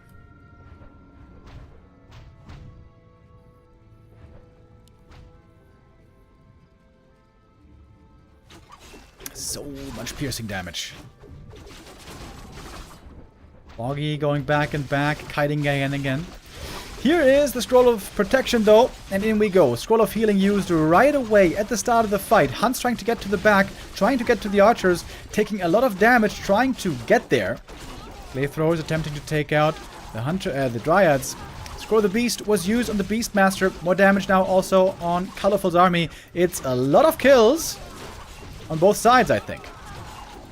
Bottom gets level 5. We get the level 3 aura now. Supply is pretty even. Glaives still alive. They've all been kept standing for now with Wisp Repair and with Zeppelins. But Colorful now, microing his units back, kiting against the Huntresses with the slow. And Colorful does hold, does not fall in the attempt to defend his main base.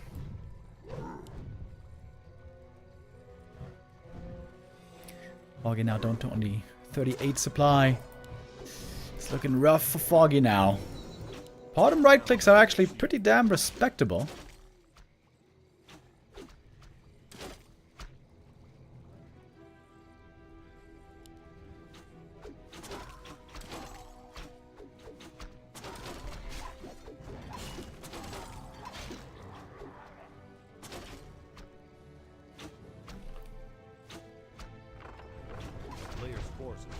Glaives all very hurt.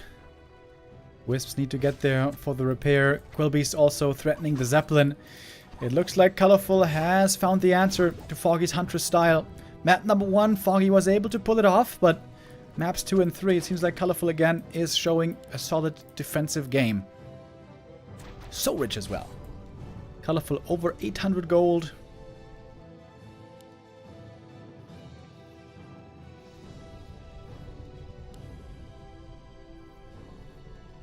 I think Foggy needs level 6.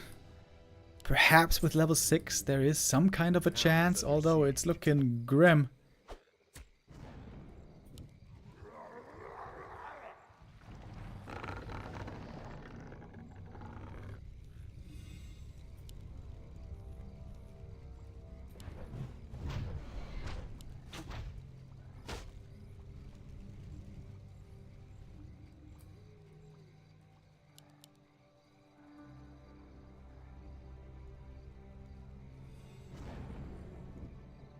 Ancients of War still up here.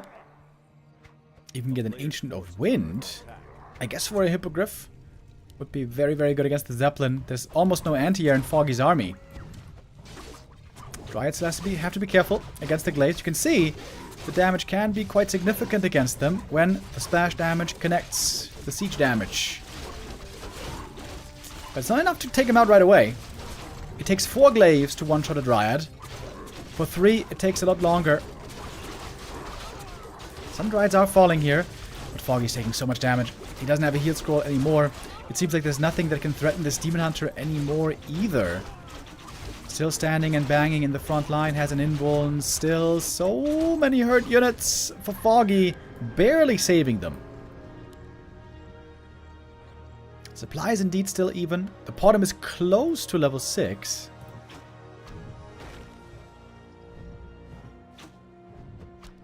But at this point, would that even save her? I'm not so sure. I'm really liking this Beastmaster, by the way. His summons helping out quite a lot.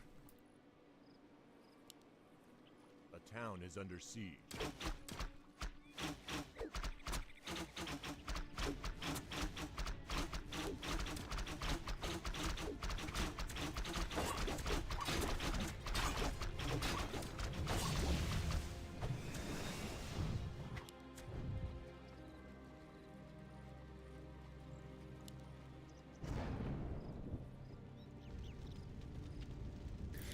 Foggy's not giving up yet.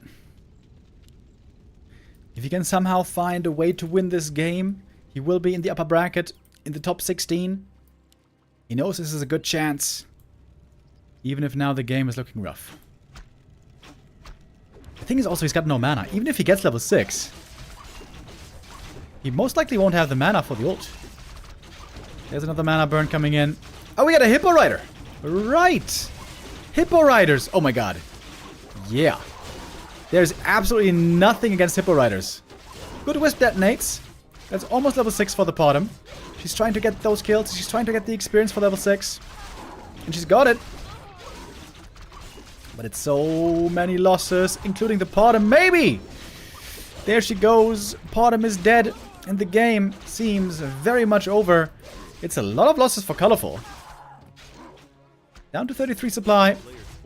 But I think Foggy is the one who lost more, isn't he? Tavern Res also very expensive on a level 6 hero.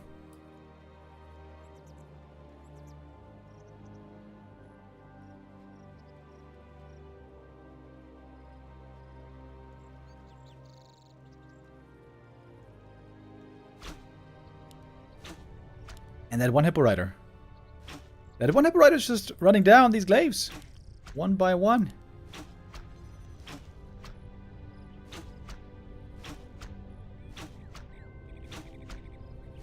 Costs a lot of repair.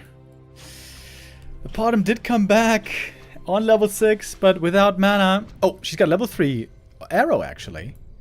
Didn't even skill the ult. This might be the first time I ever see level 3 Searing Arrow. It's 48 damage per shot.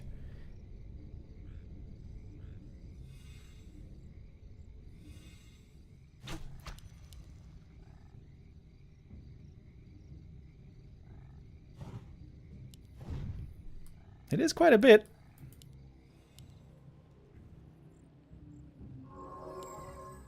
A player's forces are under attack. Lots of losses on both sides. Demon, though, close to level 5. The Beastmaster now, I think, is also super strong. He's got level 2 summons, Bear, and Boar.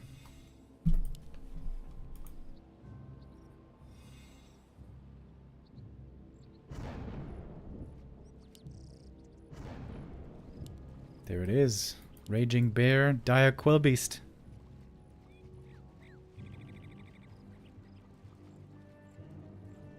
Man, these hunts seem to be low HP all the time.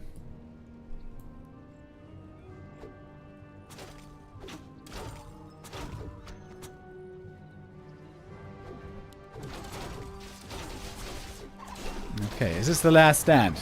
Colorful looking very confident. Pushing across the map. Oh my god, the summons. The summons are killing it here for the Beastmaster. And that's gonna do it. Colorful wins map 3.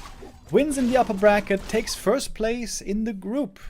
Colorful moves on into the top 16. Foggy there seemed to get close. Cool strats. We love the Fogster. But the Potom only ends up working once. The other 2 games, pretty clearly, to be honest, won by Colorful, despite some difficult starts, right? Map 1, he loses the Ancient of War twice. Map 2 it was, I mean. Map 3, he loses 3 hunts in the early game. 3 archers in the early game. And a Beastmaster. I thought Foggy was going to be far ahead there, but I guess in the end, he wasn't really. Foggy is going to play again later today in our final match of the day. Foggy's going to play for second place in the group. Our next game, though, is going to be a Korean derby. LawLiet and Luci will be going head to head in the next match. And that's going to be coming up after this break when we come back with the lower bracket.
well... Oh my god. Now it's showing no game again. Welcome back, everybody. We are getting ready for our next game. We're jumping right into the action just as soon as KK will be showing me a game. Nope. Nope. There we go. Okay.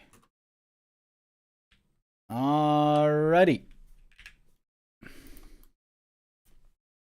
We have our next match starting already. We're jumping right into the action with the lower bracket here. Lower bracket, round 1, Luci versus LawLiet. Luci earlier losing to Foggy in a close series. LawLiet losing to Colorful also in a close series. Colorful just took first place in the group, and Foggy was forced down into the decider match. Also now in the next round in the lower bracket. LawLiet going into this as the big favorite. While LawLiet has been a little bit quiet on the world stage lately, still he has been doing a lot better than Luci was in recent times. For Luci it's been a really rough time, unfortunately, over the last many years. Luci has not had a big success moment in tournament play in a pretty long time. Luci rank 33 right now in the global ELO standings. LawLiet, by the way, only rank 15. Very unusual to see him that far down. Not even in the top 10. LawLiet also has not had a stellar time of it lately. But we saw earlier that in the match against Colorful, still he had some really strong moments.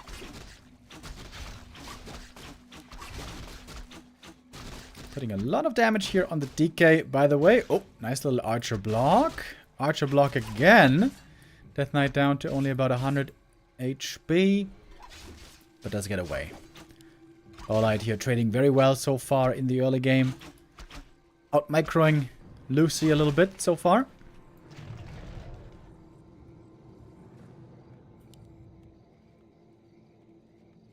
Luci using the dagger to heal up, but this is not the kind of early game you want to have as Undead. You want to move from camp to camp, threaten the archers, threaten the demon if he goes in, not really get interrupted and bothered too much. That's something that the top Undeads are able to do. Luci seems to have some more trouble with this here. A player's forces are Tier under 2 attack. finishes up. Time for the Naga. And continuing to creep right away. Another nice item for the Demon Hunter. Got some good items already. At last, though, Luci gets level 3. That helps. He's got great items for the Lich as well. Double Claws. Very good. Does he have Cannibalize? Oh, he does. Another little Luci special. Cannibalize definitely seems underused in pro play. It's not like super amazing for ghouls. Sometimes it's nice. For A-bombs it can be great. But it's only 50 gold. 50 gold! That is less than a Clarity Potion. So, seems like that should be able to find some more play. If it was optimized. Demon Hunter gets level 3 just in time. Good creeping. Naga stayed away. Not soaking up more experience. But the Ancient of War was killed, so... Creeping now, not that easy. And yeah, Naga second for Luci actually. No Lich. Might be able to find some archer kills here pretty easily. Can be traded for ghouls though. There's no coils for healing. The ghoul gets away surprisingly. Oh, but perhaps the Naga will not. Oh, there's a heal potion actually. Heal potion was set aside for the Naga. That's 150 gold, of course. It had to be spent and had to be used already. Good movement on the Demoner. He's very tanky, by the way. Insanely tanky. Plus 9 armor on this bad boy. Great, great damage reduction. Tier 3 is coming up soon. That goes for both. I don't know about you guys, but I feel like LawLiet is just running circles around Luci so far. Killing ghoul after ghoul. One by one, they go down. But the strongest time for Undead is yet to come. On tier 3, with Frenzy, with Destroyers, with Triple Hero, and most importantly, the Orb. We all know how much stronger Undead gets. A player's forces are under attack.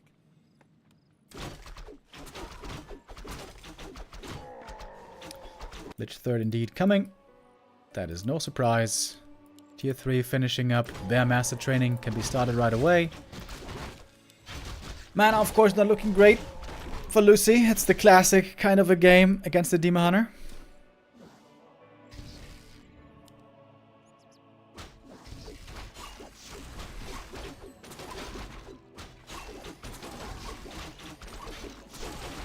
Next big item. Oh! Scourge Bone Chimes. Hallelujah. Amazing for the demon and the bears. Agitome as well. Hells yeah. Demon Hunter now at 15 points of armor. I think it's at... Is it at 16 or 17 points of armor where you double your EHP? Every point of armor increases EHP by 6%. So let's do the math. 15 armor would be 90%. And yeah, 17 armor would be 50% damage reduction. So double EHP. Then throw on top evasion. And it's even more. I mean, he doesn't have 17 armor, but he's got 15, which is pretty damn good.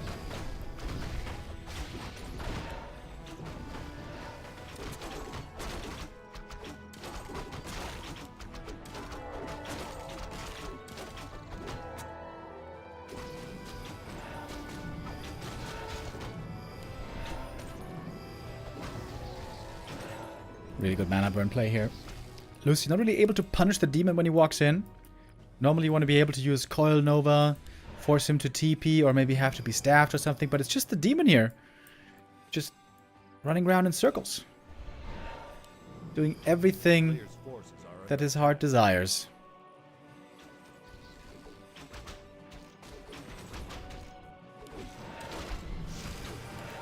Again, mana burn before the coil. LawLiet is looking really good here. I always felt like LawLiet's one-base play against Undead was really strong. So far, he's showing that here as well. Score the beast use. Okay. This is the first big real fight of the game.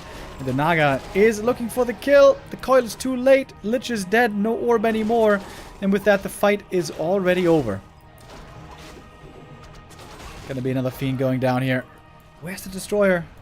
Too late. Way too late on the destroyer. You need that way earlier. Against the roar. Against the rejuve. Orb of Venom now on the demon. Finally. So many kills for LawLiet this game. Just one after the next, after the next.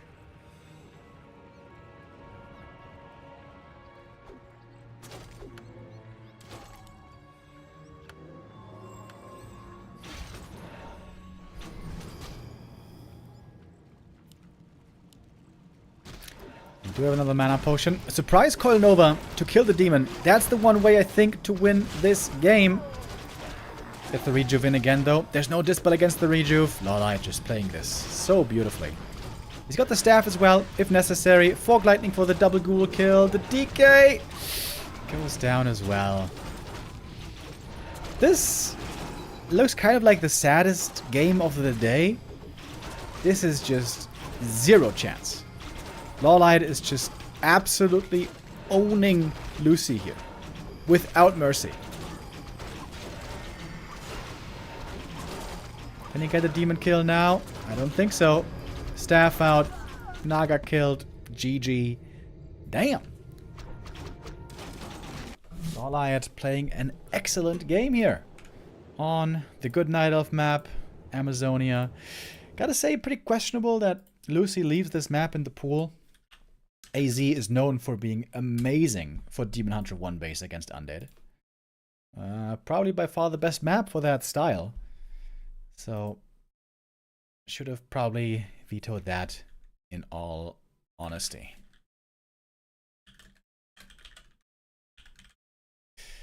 Okay, but there is going to be another chance on map number 2. And here also, Luci was successful earlier against Foggy. He's once again going for his favorite for springtime. That is the #1 cheesy map for undeads at the moment. Here you can get really cheeky. You can try that expansion like we saw earlier.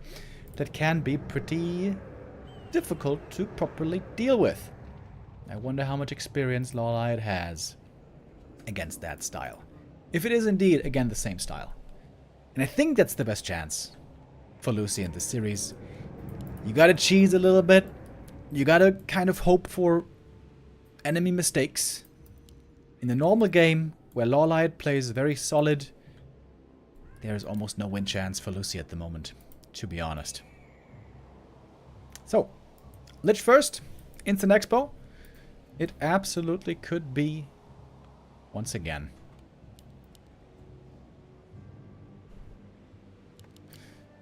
Gonna find out the heroes here pretty soon. Demon Hunter has to be the pick.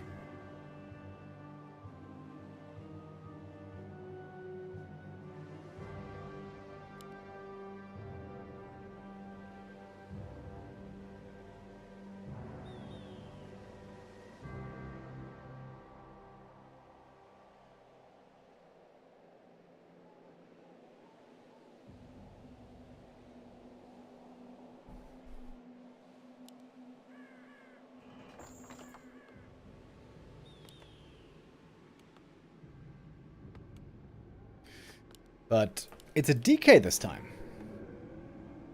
With DK, you can also play Fast Expo here. It's absolutely possible. But it's going to be probably a lot harder to hold it later on tier 2. That's why the Lich with the ranged attack can be a big help. Also with long range Nova. Against Wisps, against Demon Hunter.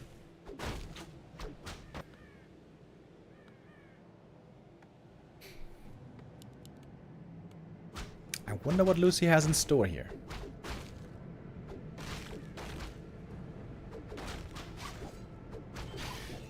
Well, Archer block against the Acolyte. Would have been a nice kill to get, but couldn't quite get that. DK has the Sacrificial Skull. Wisp is scouting. LawLiet here, crossing his T's, dotting his I's. A player's forces are under attack.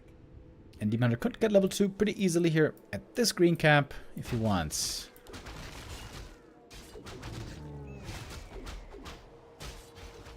Is this going to be a normal 1-base game by Luci? It might be.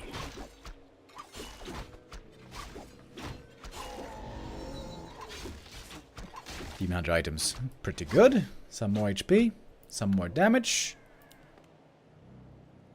A player's forces are under attack. DK creeping very passively, just the small camps outside the main base. Now he's got the lumber for the tech, and I guess he will tech. Excellent scouting here by LawLiet. Look at that. The Wisp timing for the scouts is just beautiful. And then he's going to get the big detonate. Oh! Luci should have played better against that. He saw the Wisp a mile away. Wait, LawLiet's going for a tier 1 expansion. Wait, what? A player's forces Against are under undead attack. tech. That seems very dangerous. Gets around here by Luci. Traps the demon, keeps it closed. That's a TP forced. And saves the ghoul. It was a lot of time where the undead was busy across the map. Time for the Tree of Life. This looks like a Foggy build. Who the hell does this? Tree of Life Fast Expo. Oh, but maybe LawLiet is one step ahead. Maybe he knows that the undead is going to be playing Expo on the way to tier 2. Because that is what's happening.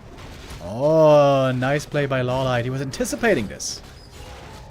That's something Undead can do. If the Demon Hunter is forced away at some point to heal, like we see here, you can set up the Blight, go for the Ziggurat, go for the expansion. But LawLiet, with clairvoyance, was aware this could happen and got his counter expo started. Tech is faster on the undead side, though. This could be a gargoyle game. Potentially. Oh, We got a crystal ball as well. So now LawLiet certainly knows what's up. Doesn't have to use the wisp. Get the scout. Good level 3 timing on the Demon Hunter. Very good. Oh, waking up the creeps. But there's no end snare for this from this camp, so ghouls seem to be safe. There's no haunted yet. There's not enough lumber, as it turns out so far.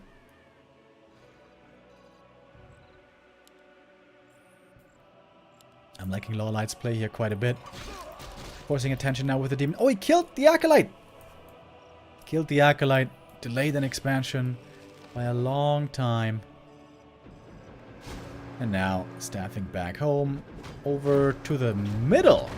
Ooh, ambitious play by LawLiet. He's not even going for the expo first. He's keeping the bigger camp here. Trying to get a very fast level 4. Using a lot of mana to do it, by the way. I wonder how good the Mooch is going to be looking. Perhaps not too great soon. When the demon has healed up. Great creeping though on LawLiet. Always the king of Ancient of War creeping. DK has seen this one. Has he seen the expansion though? The crystal ball has not scouted that one yet. And it's just tier 3. Oh, there's no expo as it turns out. Ooh, Demon Hunter. Extremely hurt. But very good experience. Ancient of War roots as well. Well done.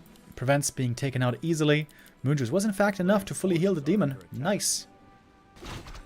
And now the natural can be crept. Naga second for LawLiet.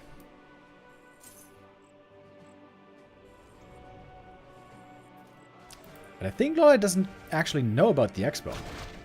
Might go checking now with the Demon Hunter.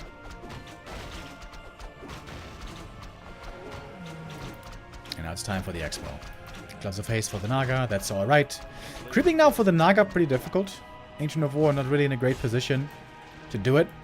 LawLiet sees no expansion and he said, now we must be thinking, uh-oh. Undead is going to be tier 3 in a moment. So LawLiet needs a lot of units. Lots and lots of Dryads, I think. He's going tier 3! What? Isn't that super greedy? Dude, if he goes for a Shredder here, this is the ultra greed. He's gonna do it, isn't he? Hell yeah. This seems so greedy. Against Undead tier 3, straight up tier 3 play, he's going Expansion, tier 3, and Shredder. This almost seems insolent.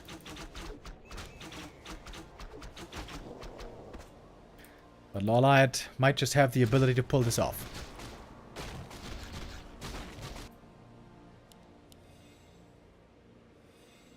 Moonjuice was just enough to heal the demon up fully again. And tier 3 isn't even too far away anymore. Ancient of War, super valuable this game. Taking the third camp now. Oh, but the push is coming. Ooh, and the Nova is big. That's going to be 2 archers going down at least, maybe even 3. Immolation turned on again. It's going to be 1 Ghoul going down. Nova on the demon, but he's pretty tanky. He's got +9 strength and bonus armor. And LawLiet with just a handful of units. Taking out a lot of ghouls right at the start of the push. That's great for him. More time was bought. T3 now close to done. We got bears on the way. Master training not too far off. And LawLiet still sneaking around on the outskirts. Good damage with the immolation. Naga third being picked up. LawLiet now in a bit more trouble. In fact, might be losing his hero. There's no TP or invuln, but he just gets away in time. Oh, the bear. Might be getting caught here. Bear would be a painful loss. Naga, cold arrow. Oh, there it is. Fresh bear, fresh rejuve. LawLiet. Ah, he's got the staff, doesn't he? There we go. Got the staff. Bear is saved. And master training is soon finished. LawLiet juggling a lot of things at the same time. And Luci only with 43 supply. He lost so many ghouls. He kept on losing stuff. Kefka time with the resub. Thank you.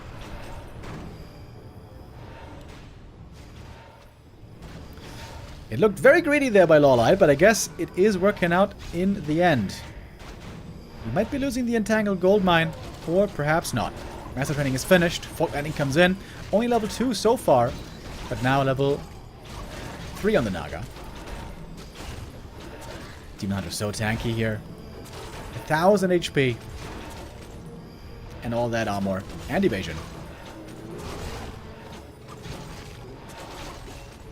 LawLiet also suffering some losses here, though. His Naga might be going down. Mana Potion, Coil, one more right click, and the Naga falls. Naga on the other side is safe, getting away. Keep a third. Oh my god, LawLiet is even playing a third hero. What is this? It looks like Ultra Mega Giga Greed by LawLiet. Lost a lot of army here. At the same time, though, Luci doesn't really have that much supply himself. Coil Nova. Good amount of damage right away on this Demon Hunter. Tree of Life now, very damaged. New Wisps need to be made. Entangle going for the Naga. The Dispel's on cooldown. The Invo Potion is passed, though. Dispel still on cooldown for a little bit. Demon now feeling healthy again to re-engage into the fight. Dispel was there again. Again, Dispel on cooldown. LawLiet playing really well around the Dispel cooldown. Putting some more damage on the Lich, who is now very hurt. Very, very, very hurt. Lich going down would be a huge kill to get, but the Demon is also flirting with danger. Has to go for the Zeppelin to get away. Is he going to go for a Sapper? Oh. Wait, what's he doing? Oh, LawLiet messes up with a Demon. Oh, but he gets the return kill. The kill he badly needed, I think. That Demon did not need to die. But LawLiet loses the first hero. That's very painful. Both probably going to have to go for the Tavern res here. Is LawLiet biting off a bit more than he can chew, I wonder? Getting very cute this game.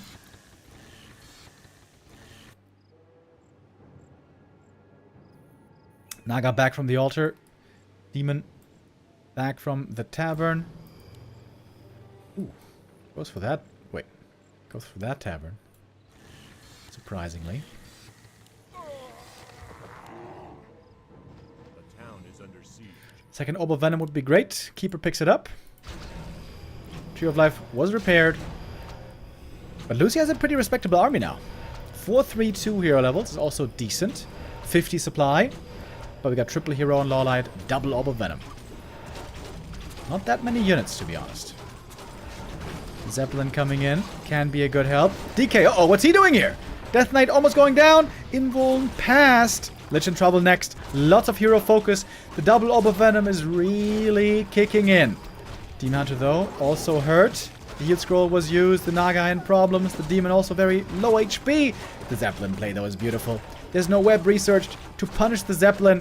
And I think this is where LawLiet takes it. Beautiful play with the juggling. And a lot of damage from the Orb of Venom. The statues are healing. Amazingly, though. As always. And lots of stuff might be about to die for LawLiet. Oh, but the staff. The staff to save the units back at home. Healing at the Moonwells now. Luci not yet forced away. But I think now LawLiet has finally done it. It looked a bit touch and go. It looked a bit sketchy. But now LawLiet has some time for more bears, more healing, more dryads, and also more moon juice.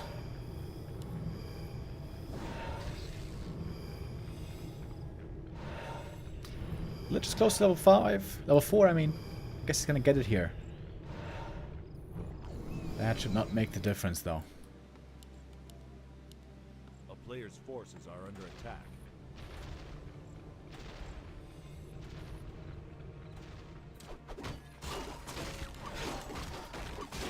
LawLiet's triple hero is online. He could even go for a third Orb of Venom, maybe. But then again, Cold Arrow is very good against Undead. reduces their immense mobility.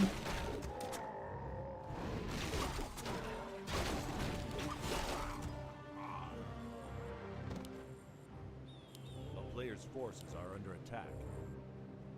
Trying to distribute items here, I guess, is LawLiet. Up at 65 supply.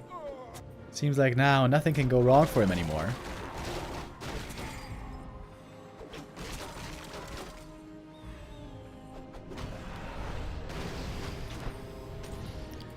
Coil Fork Lightning, but the Nova is missing. Where's the Nova to really threaten this Demoner?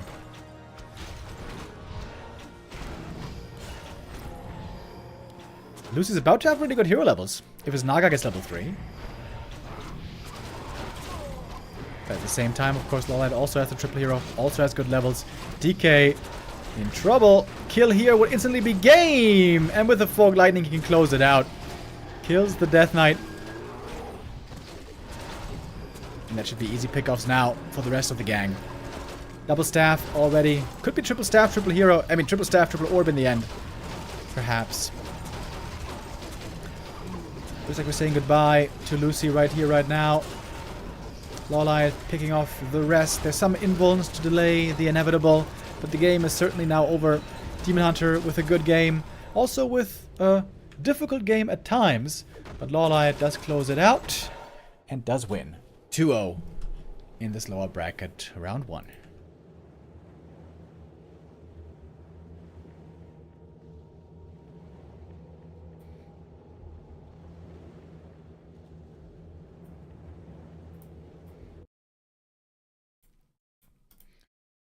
LawLiet here delivering. Playing this indeed quite well. I feel like he indulged in his desire to play unusual as well. Playing the triple hero, playing the tier 3. I think if he plays against a stronger undead, he's going to play a little bit safer.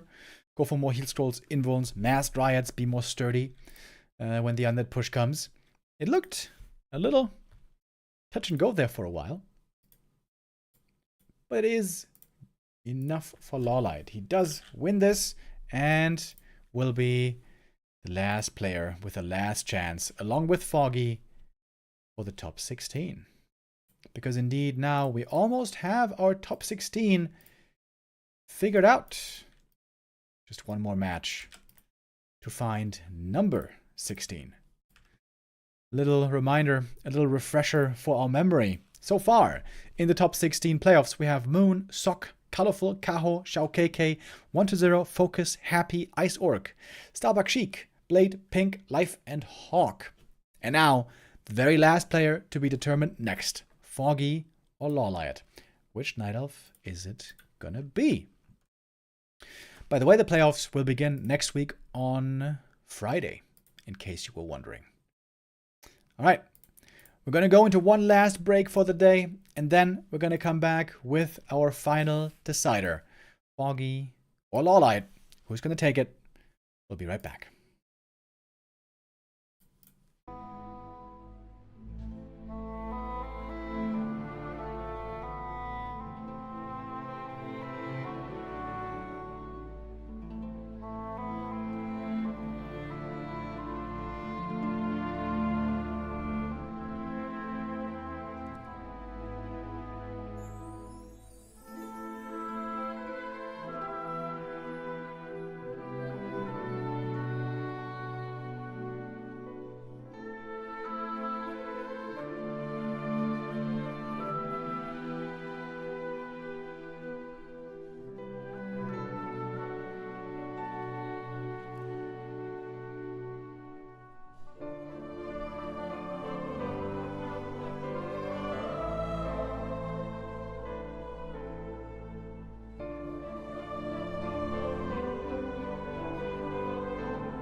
Welcome back, everybody, for our final game of the day. We have one more place to be given away, or rather to be earned, for the top 16 in the B Cup 16. It's going to be between two Night Elves, two players who have had plenty of encounters over their career against each other. It is Foggy versus LawLiet. Back in the day, back in Foggy's prime, these two would meet quite often in crucial matches, big tournament matches. And I remember very often Foggy was the one coming out ahead with creative strategies, finding new ways, innovating. But Foggy in recent years hasn't been as much of a factor in the top Warcraft scene. It's really fun to see him sometimes in these tournaments. I would love to see more of him, but it's still pretty rare that we actually get to see Foggy in the bigger tournaments, especially in the later stages. These are the recent encounters between the two players. We see that in the last game they played, this was Raraland actually. Raraland 2023. That was... Hold on.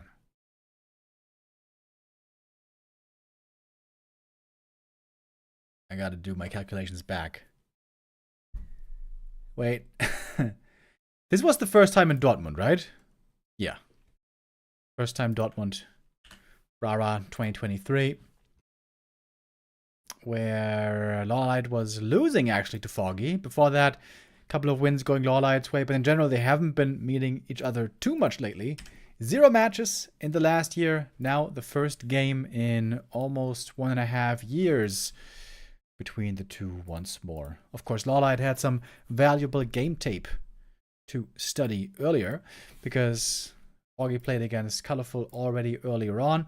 And there we kind of saw what we were expecting, and that is that Foggy was not playing Bear Mirror. It does really seem like Foggy simply is not a fan at all of Bear Mirror. So it might be likely that he's going to be playing something other than bears. Anything except for bears.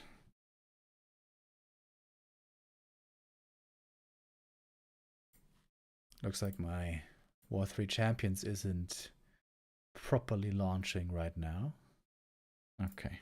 Just gonna have to restart here real quick, and then we're gonna get this show on the road. Map 1 coming up in a moment. LawLiet or Foggy. We'll see who's gonna take it. We'll see who's gonna take this series. It's been a day of pretty close series today.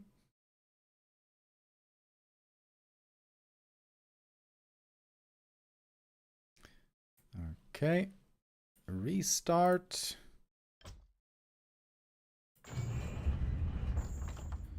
And now we got it, right? Right? Yeah, okay, good.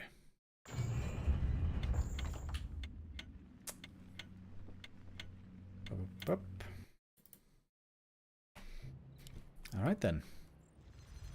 So we can start things off with map number 1, as is proper. We got Foggy in the yellow. And LawLiet in the blue. Concealed Hill for our first map. This map is known to be pretty damn good for Podem. You can use the fountains for healing. You can get an easy lab for a Zeppelin. I remember LawLiet once saying that he likes to play a mirrored strat in Night of Mirror. So, no matter what the opponent plays, if the opponent plays Bear's Demon, he likes to play Bear's Demon. If the opponent plays Podem Hunts, he likes to play Podem Hunts.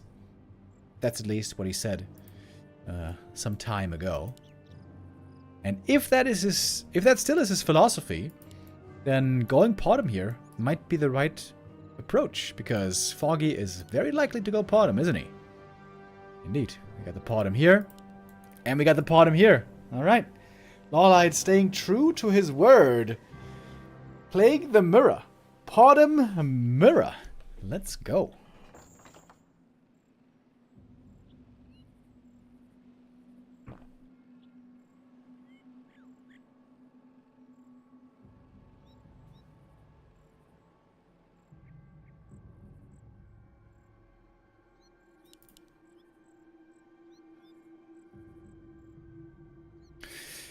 Random question. How do you guys get the info for the damage numbers for the heroes? That is recorded and displayed in the API. The Warcraft API has lots of information that is fed through games you are in as an observer. That's also how, for example, our overlay sees the gold and the supply and all of those things. Comes from the API.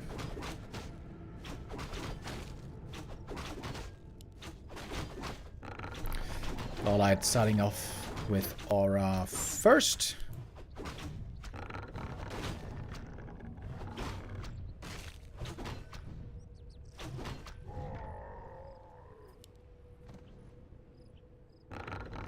Why is Portum exclusively played in Night of Mirror? Player's forces are under attack. Portum is just kind of weak in general. She is not a good hero, but she can be pretty good or at least decent with mass hunts. You have lots of hunts to give lots of bonus damage to. So you give the hunts who are kind of tanks, but kind of not really. You give them more damage, and so you have a big, somewhat tanky army with decent damage. Now the thing about hunts is, huntresses can, in the right kind of a game, overwhelm the counter to huntresses. So the counter to hunts in Night of Mirror is archers and dryads. And with hunts plus glaives, you can be, with good play, capable of beating the archers and the dryads with your Portum hunts. So that's the reason. You can win with hunts in the late game. And with Portum, obviously. That doesn't work in other matchups. If you play Portum hunts, or hunts in general, against human, you get absolutely giga-owned by Riflecaster. If you play it against Undead, you get giga-owned by Fiend Statue. And if you play it against Orc, I've never seen it. But if you play against Orc, you probably get giga-owned by Blade, Headhunter, and Raiders, I guess. But the point is, Huntresses get countered really, really hard by every other race. Just a little less hard by Night Elf.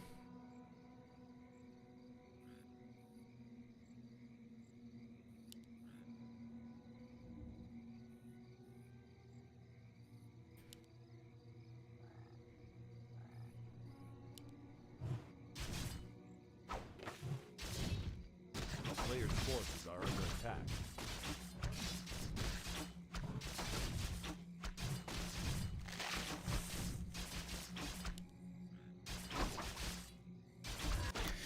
Pretty passive early game so far. We just see a lot of creeping. Ooh, and what do we have here? Ooh. Sneaky AP. Ooh. Oh, LawLiet's close. He's so close. He's almost seeing it. But he didn't quite catch it yet.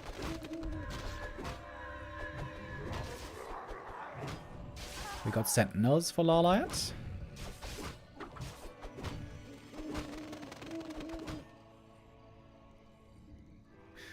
He's seeing quite a lot on the map, but he's not seeing this AP. This is going to catch him by surprise. But might get level 3 here. Indeed he will. Big level up for the Portum. Oh, the AP. Oh, finishes just in time. Here's the sentry, but now the AP is up. Under attack.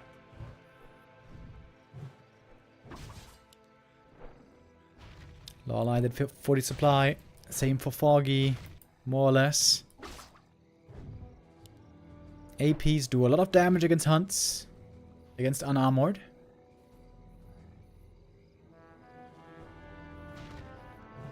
But so far against buildings, AP not that dangerous. Foggy would love to fight with the AP, with his hunts underneath, against the enemy army. That's what LawLiet is trying to prevent right here. We got a ton of vision for LawLiet.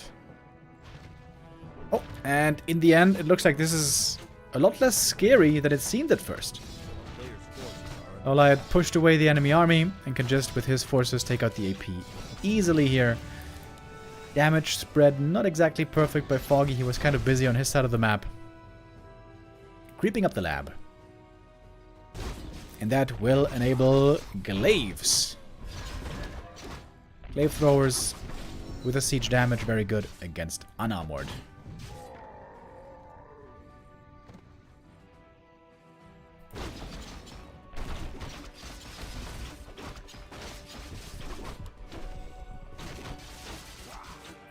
Big Invo Potion versus Big Mana Potion. Both of those not exactly the greatest.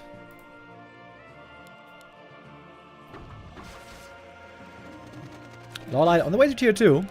In Pot and Mirror normally, Alchemist is extremely good for the heal spray, AoE healing. Because Huntresses will run out of healing pretty soon into the game. At nighttime, when you can use the fountains, that's wonderful. But now it's daytime. No easy fountain baths anymore, and the moon juice will not last forever.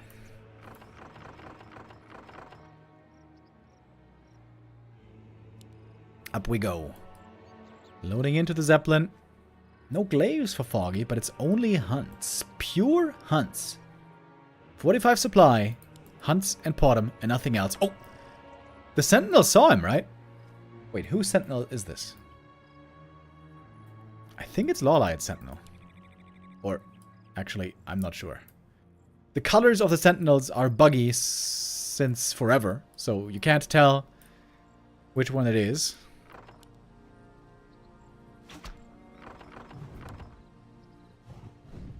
I think it was LawLiet's, though. He certainly knew exactly where to be and what to look for. Tier 2 now almost done. This means he can go for improved glaives. Also, Potom gets more experience, and most importantly, he could go for an alchemist.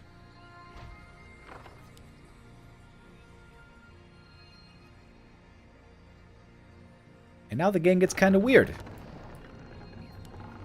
Oh, and of course you can go for an Ancient of Wind. I kind of forgot about that. That is actually wonderful against Zeppelin.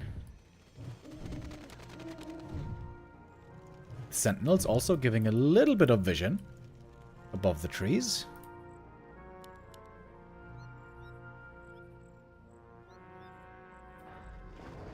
The town is under siege. A player's forces are under attack. Oh, gotta be preventing the Vorpal Blades here.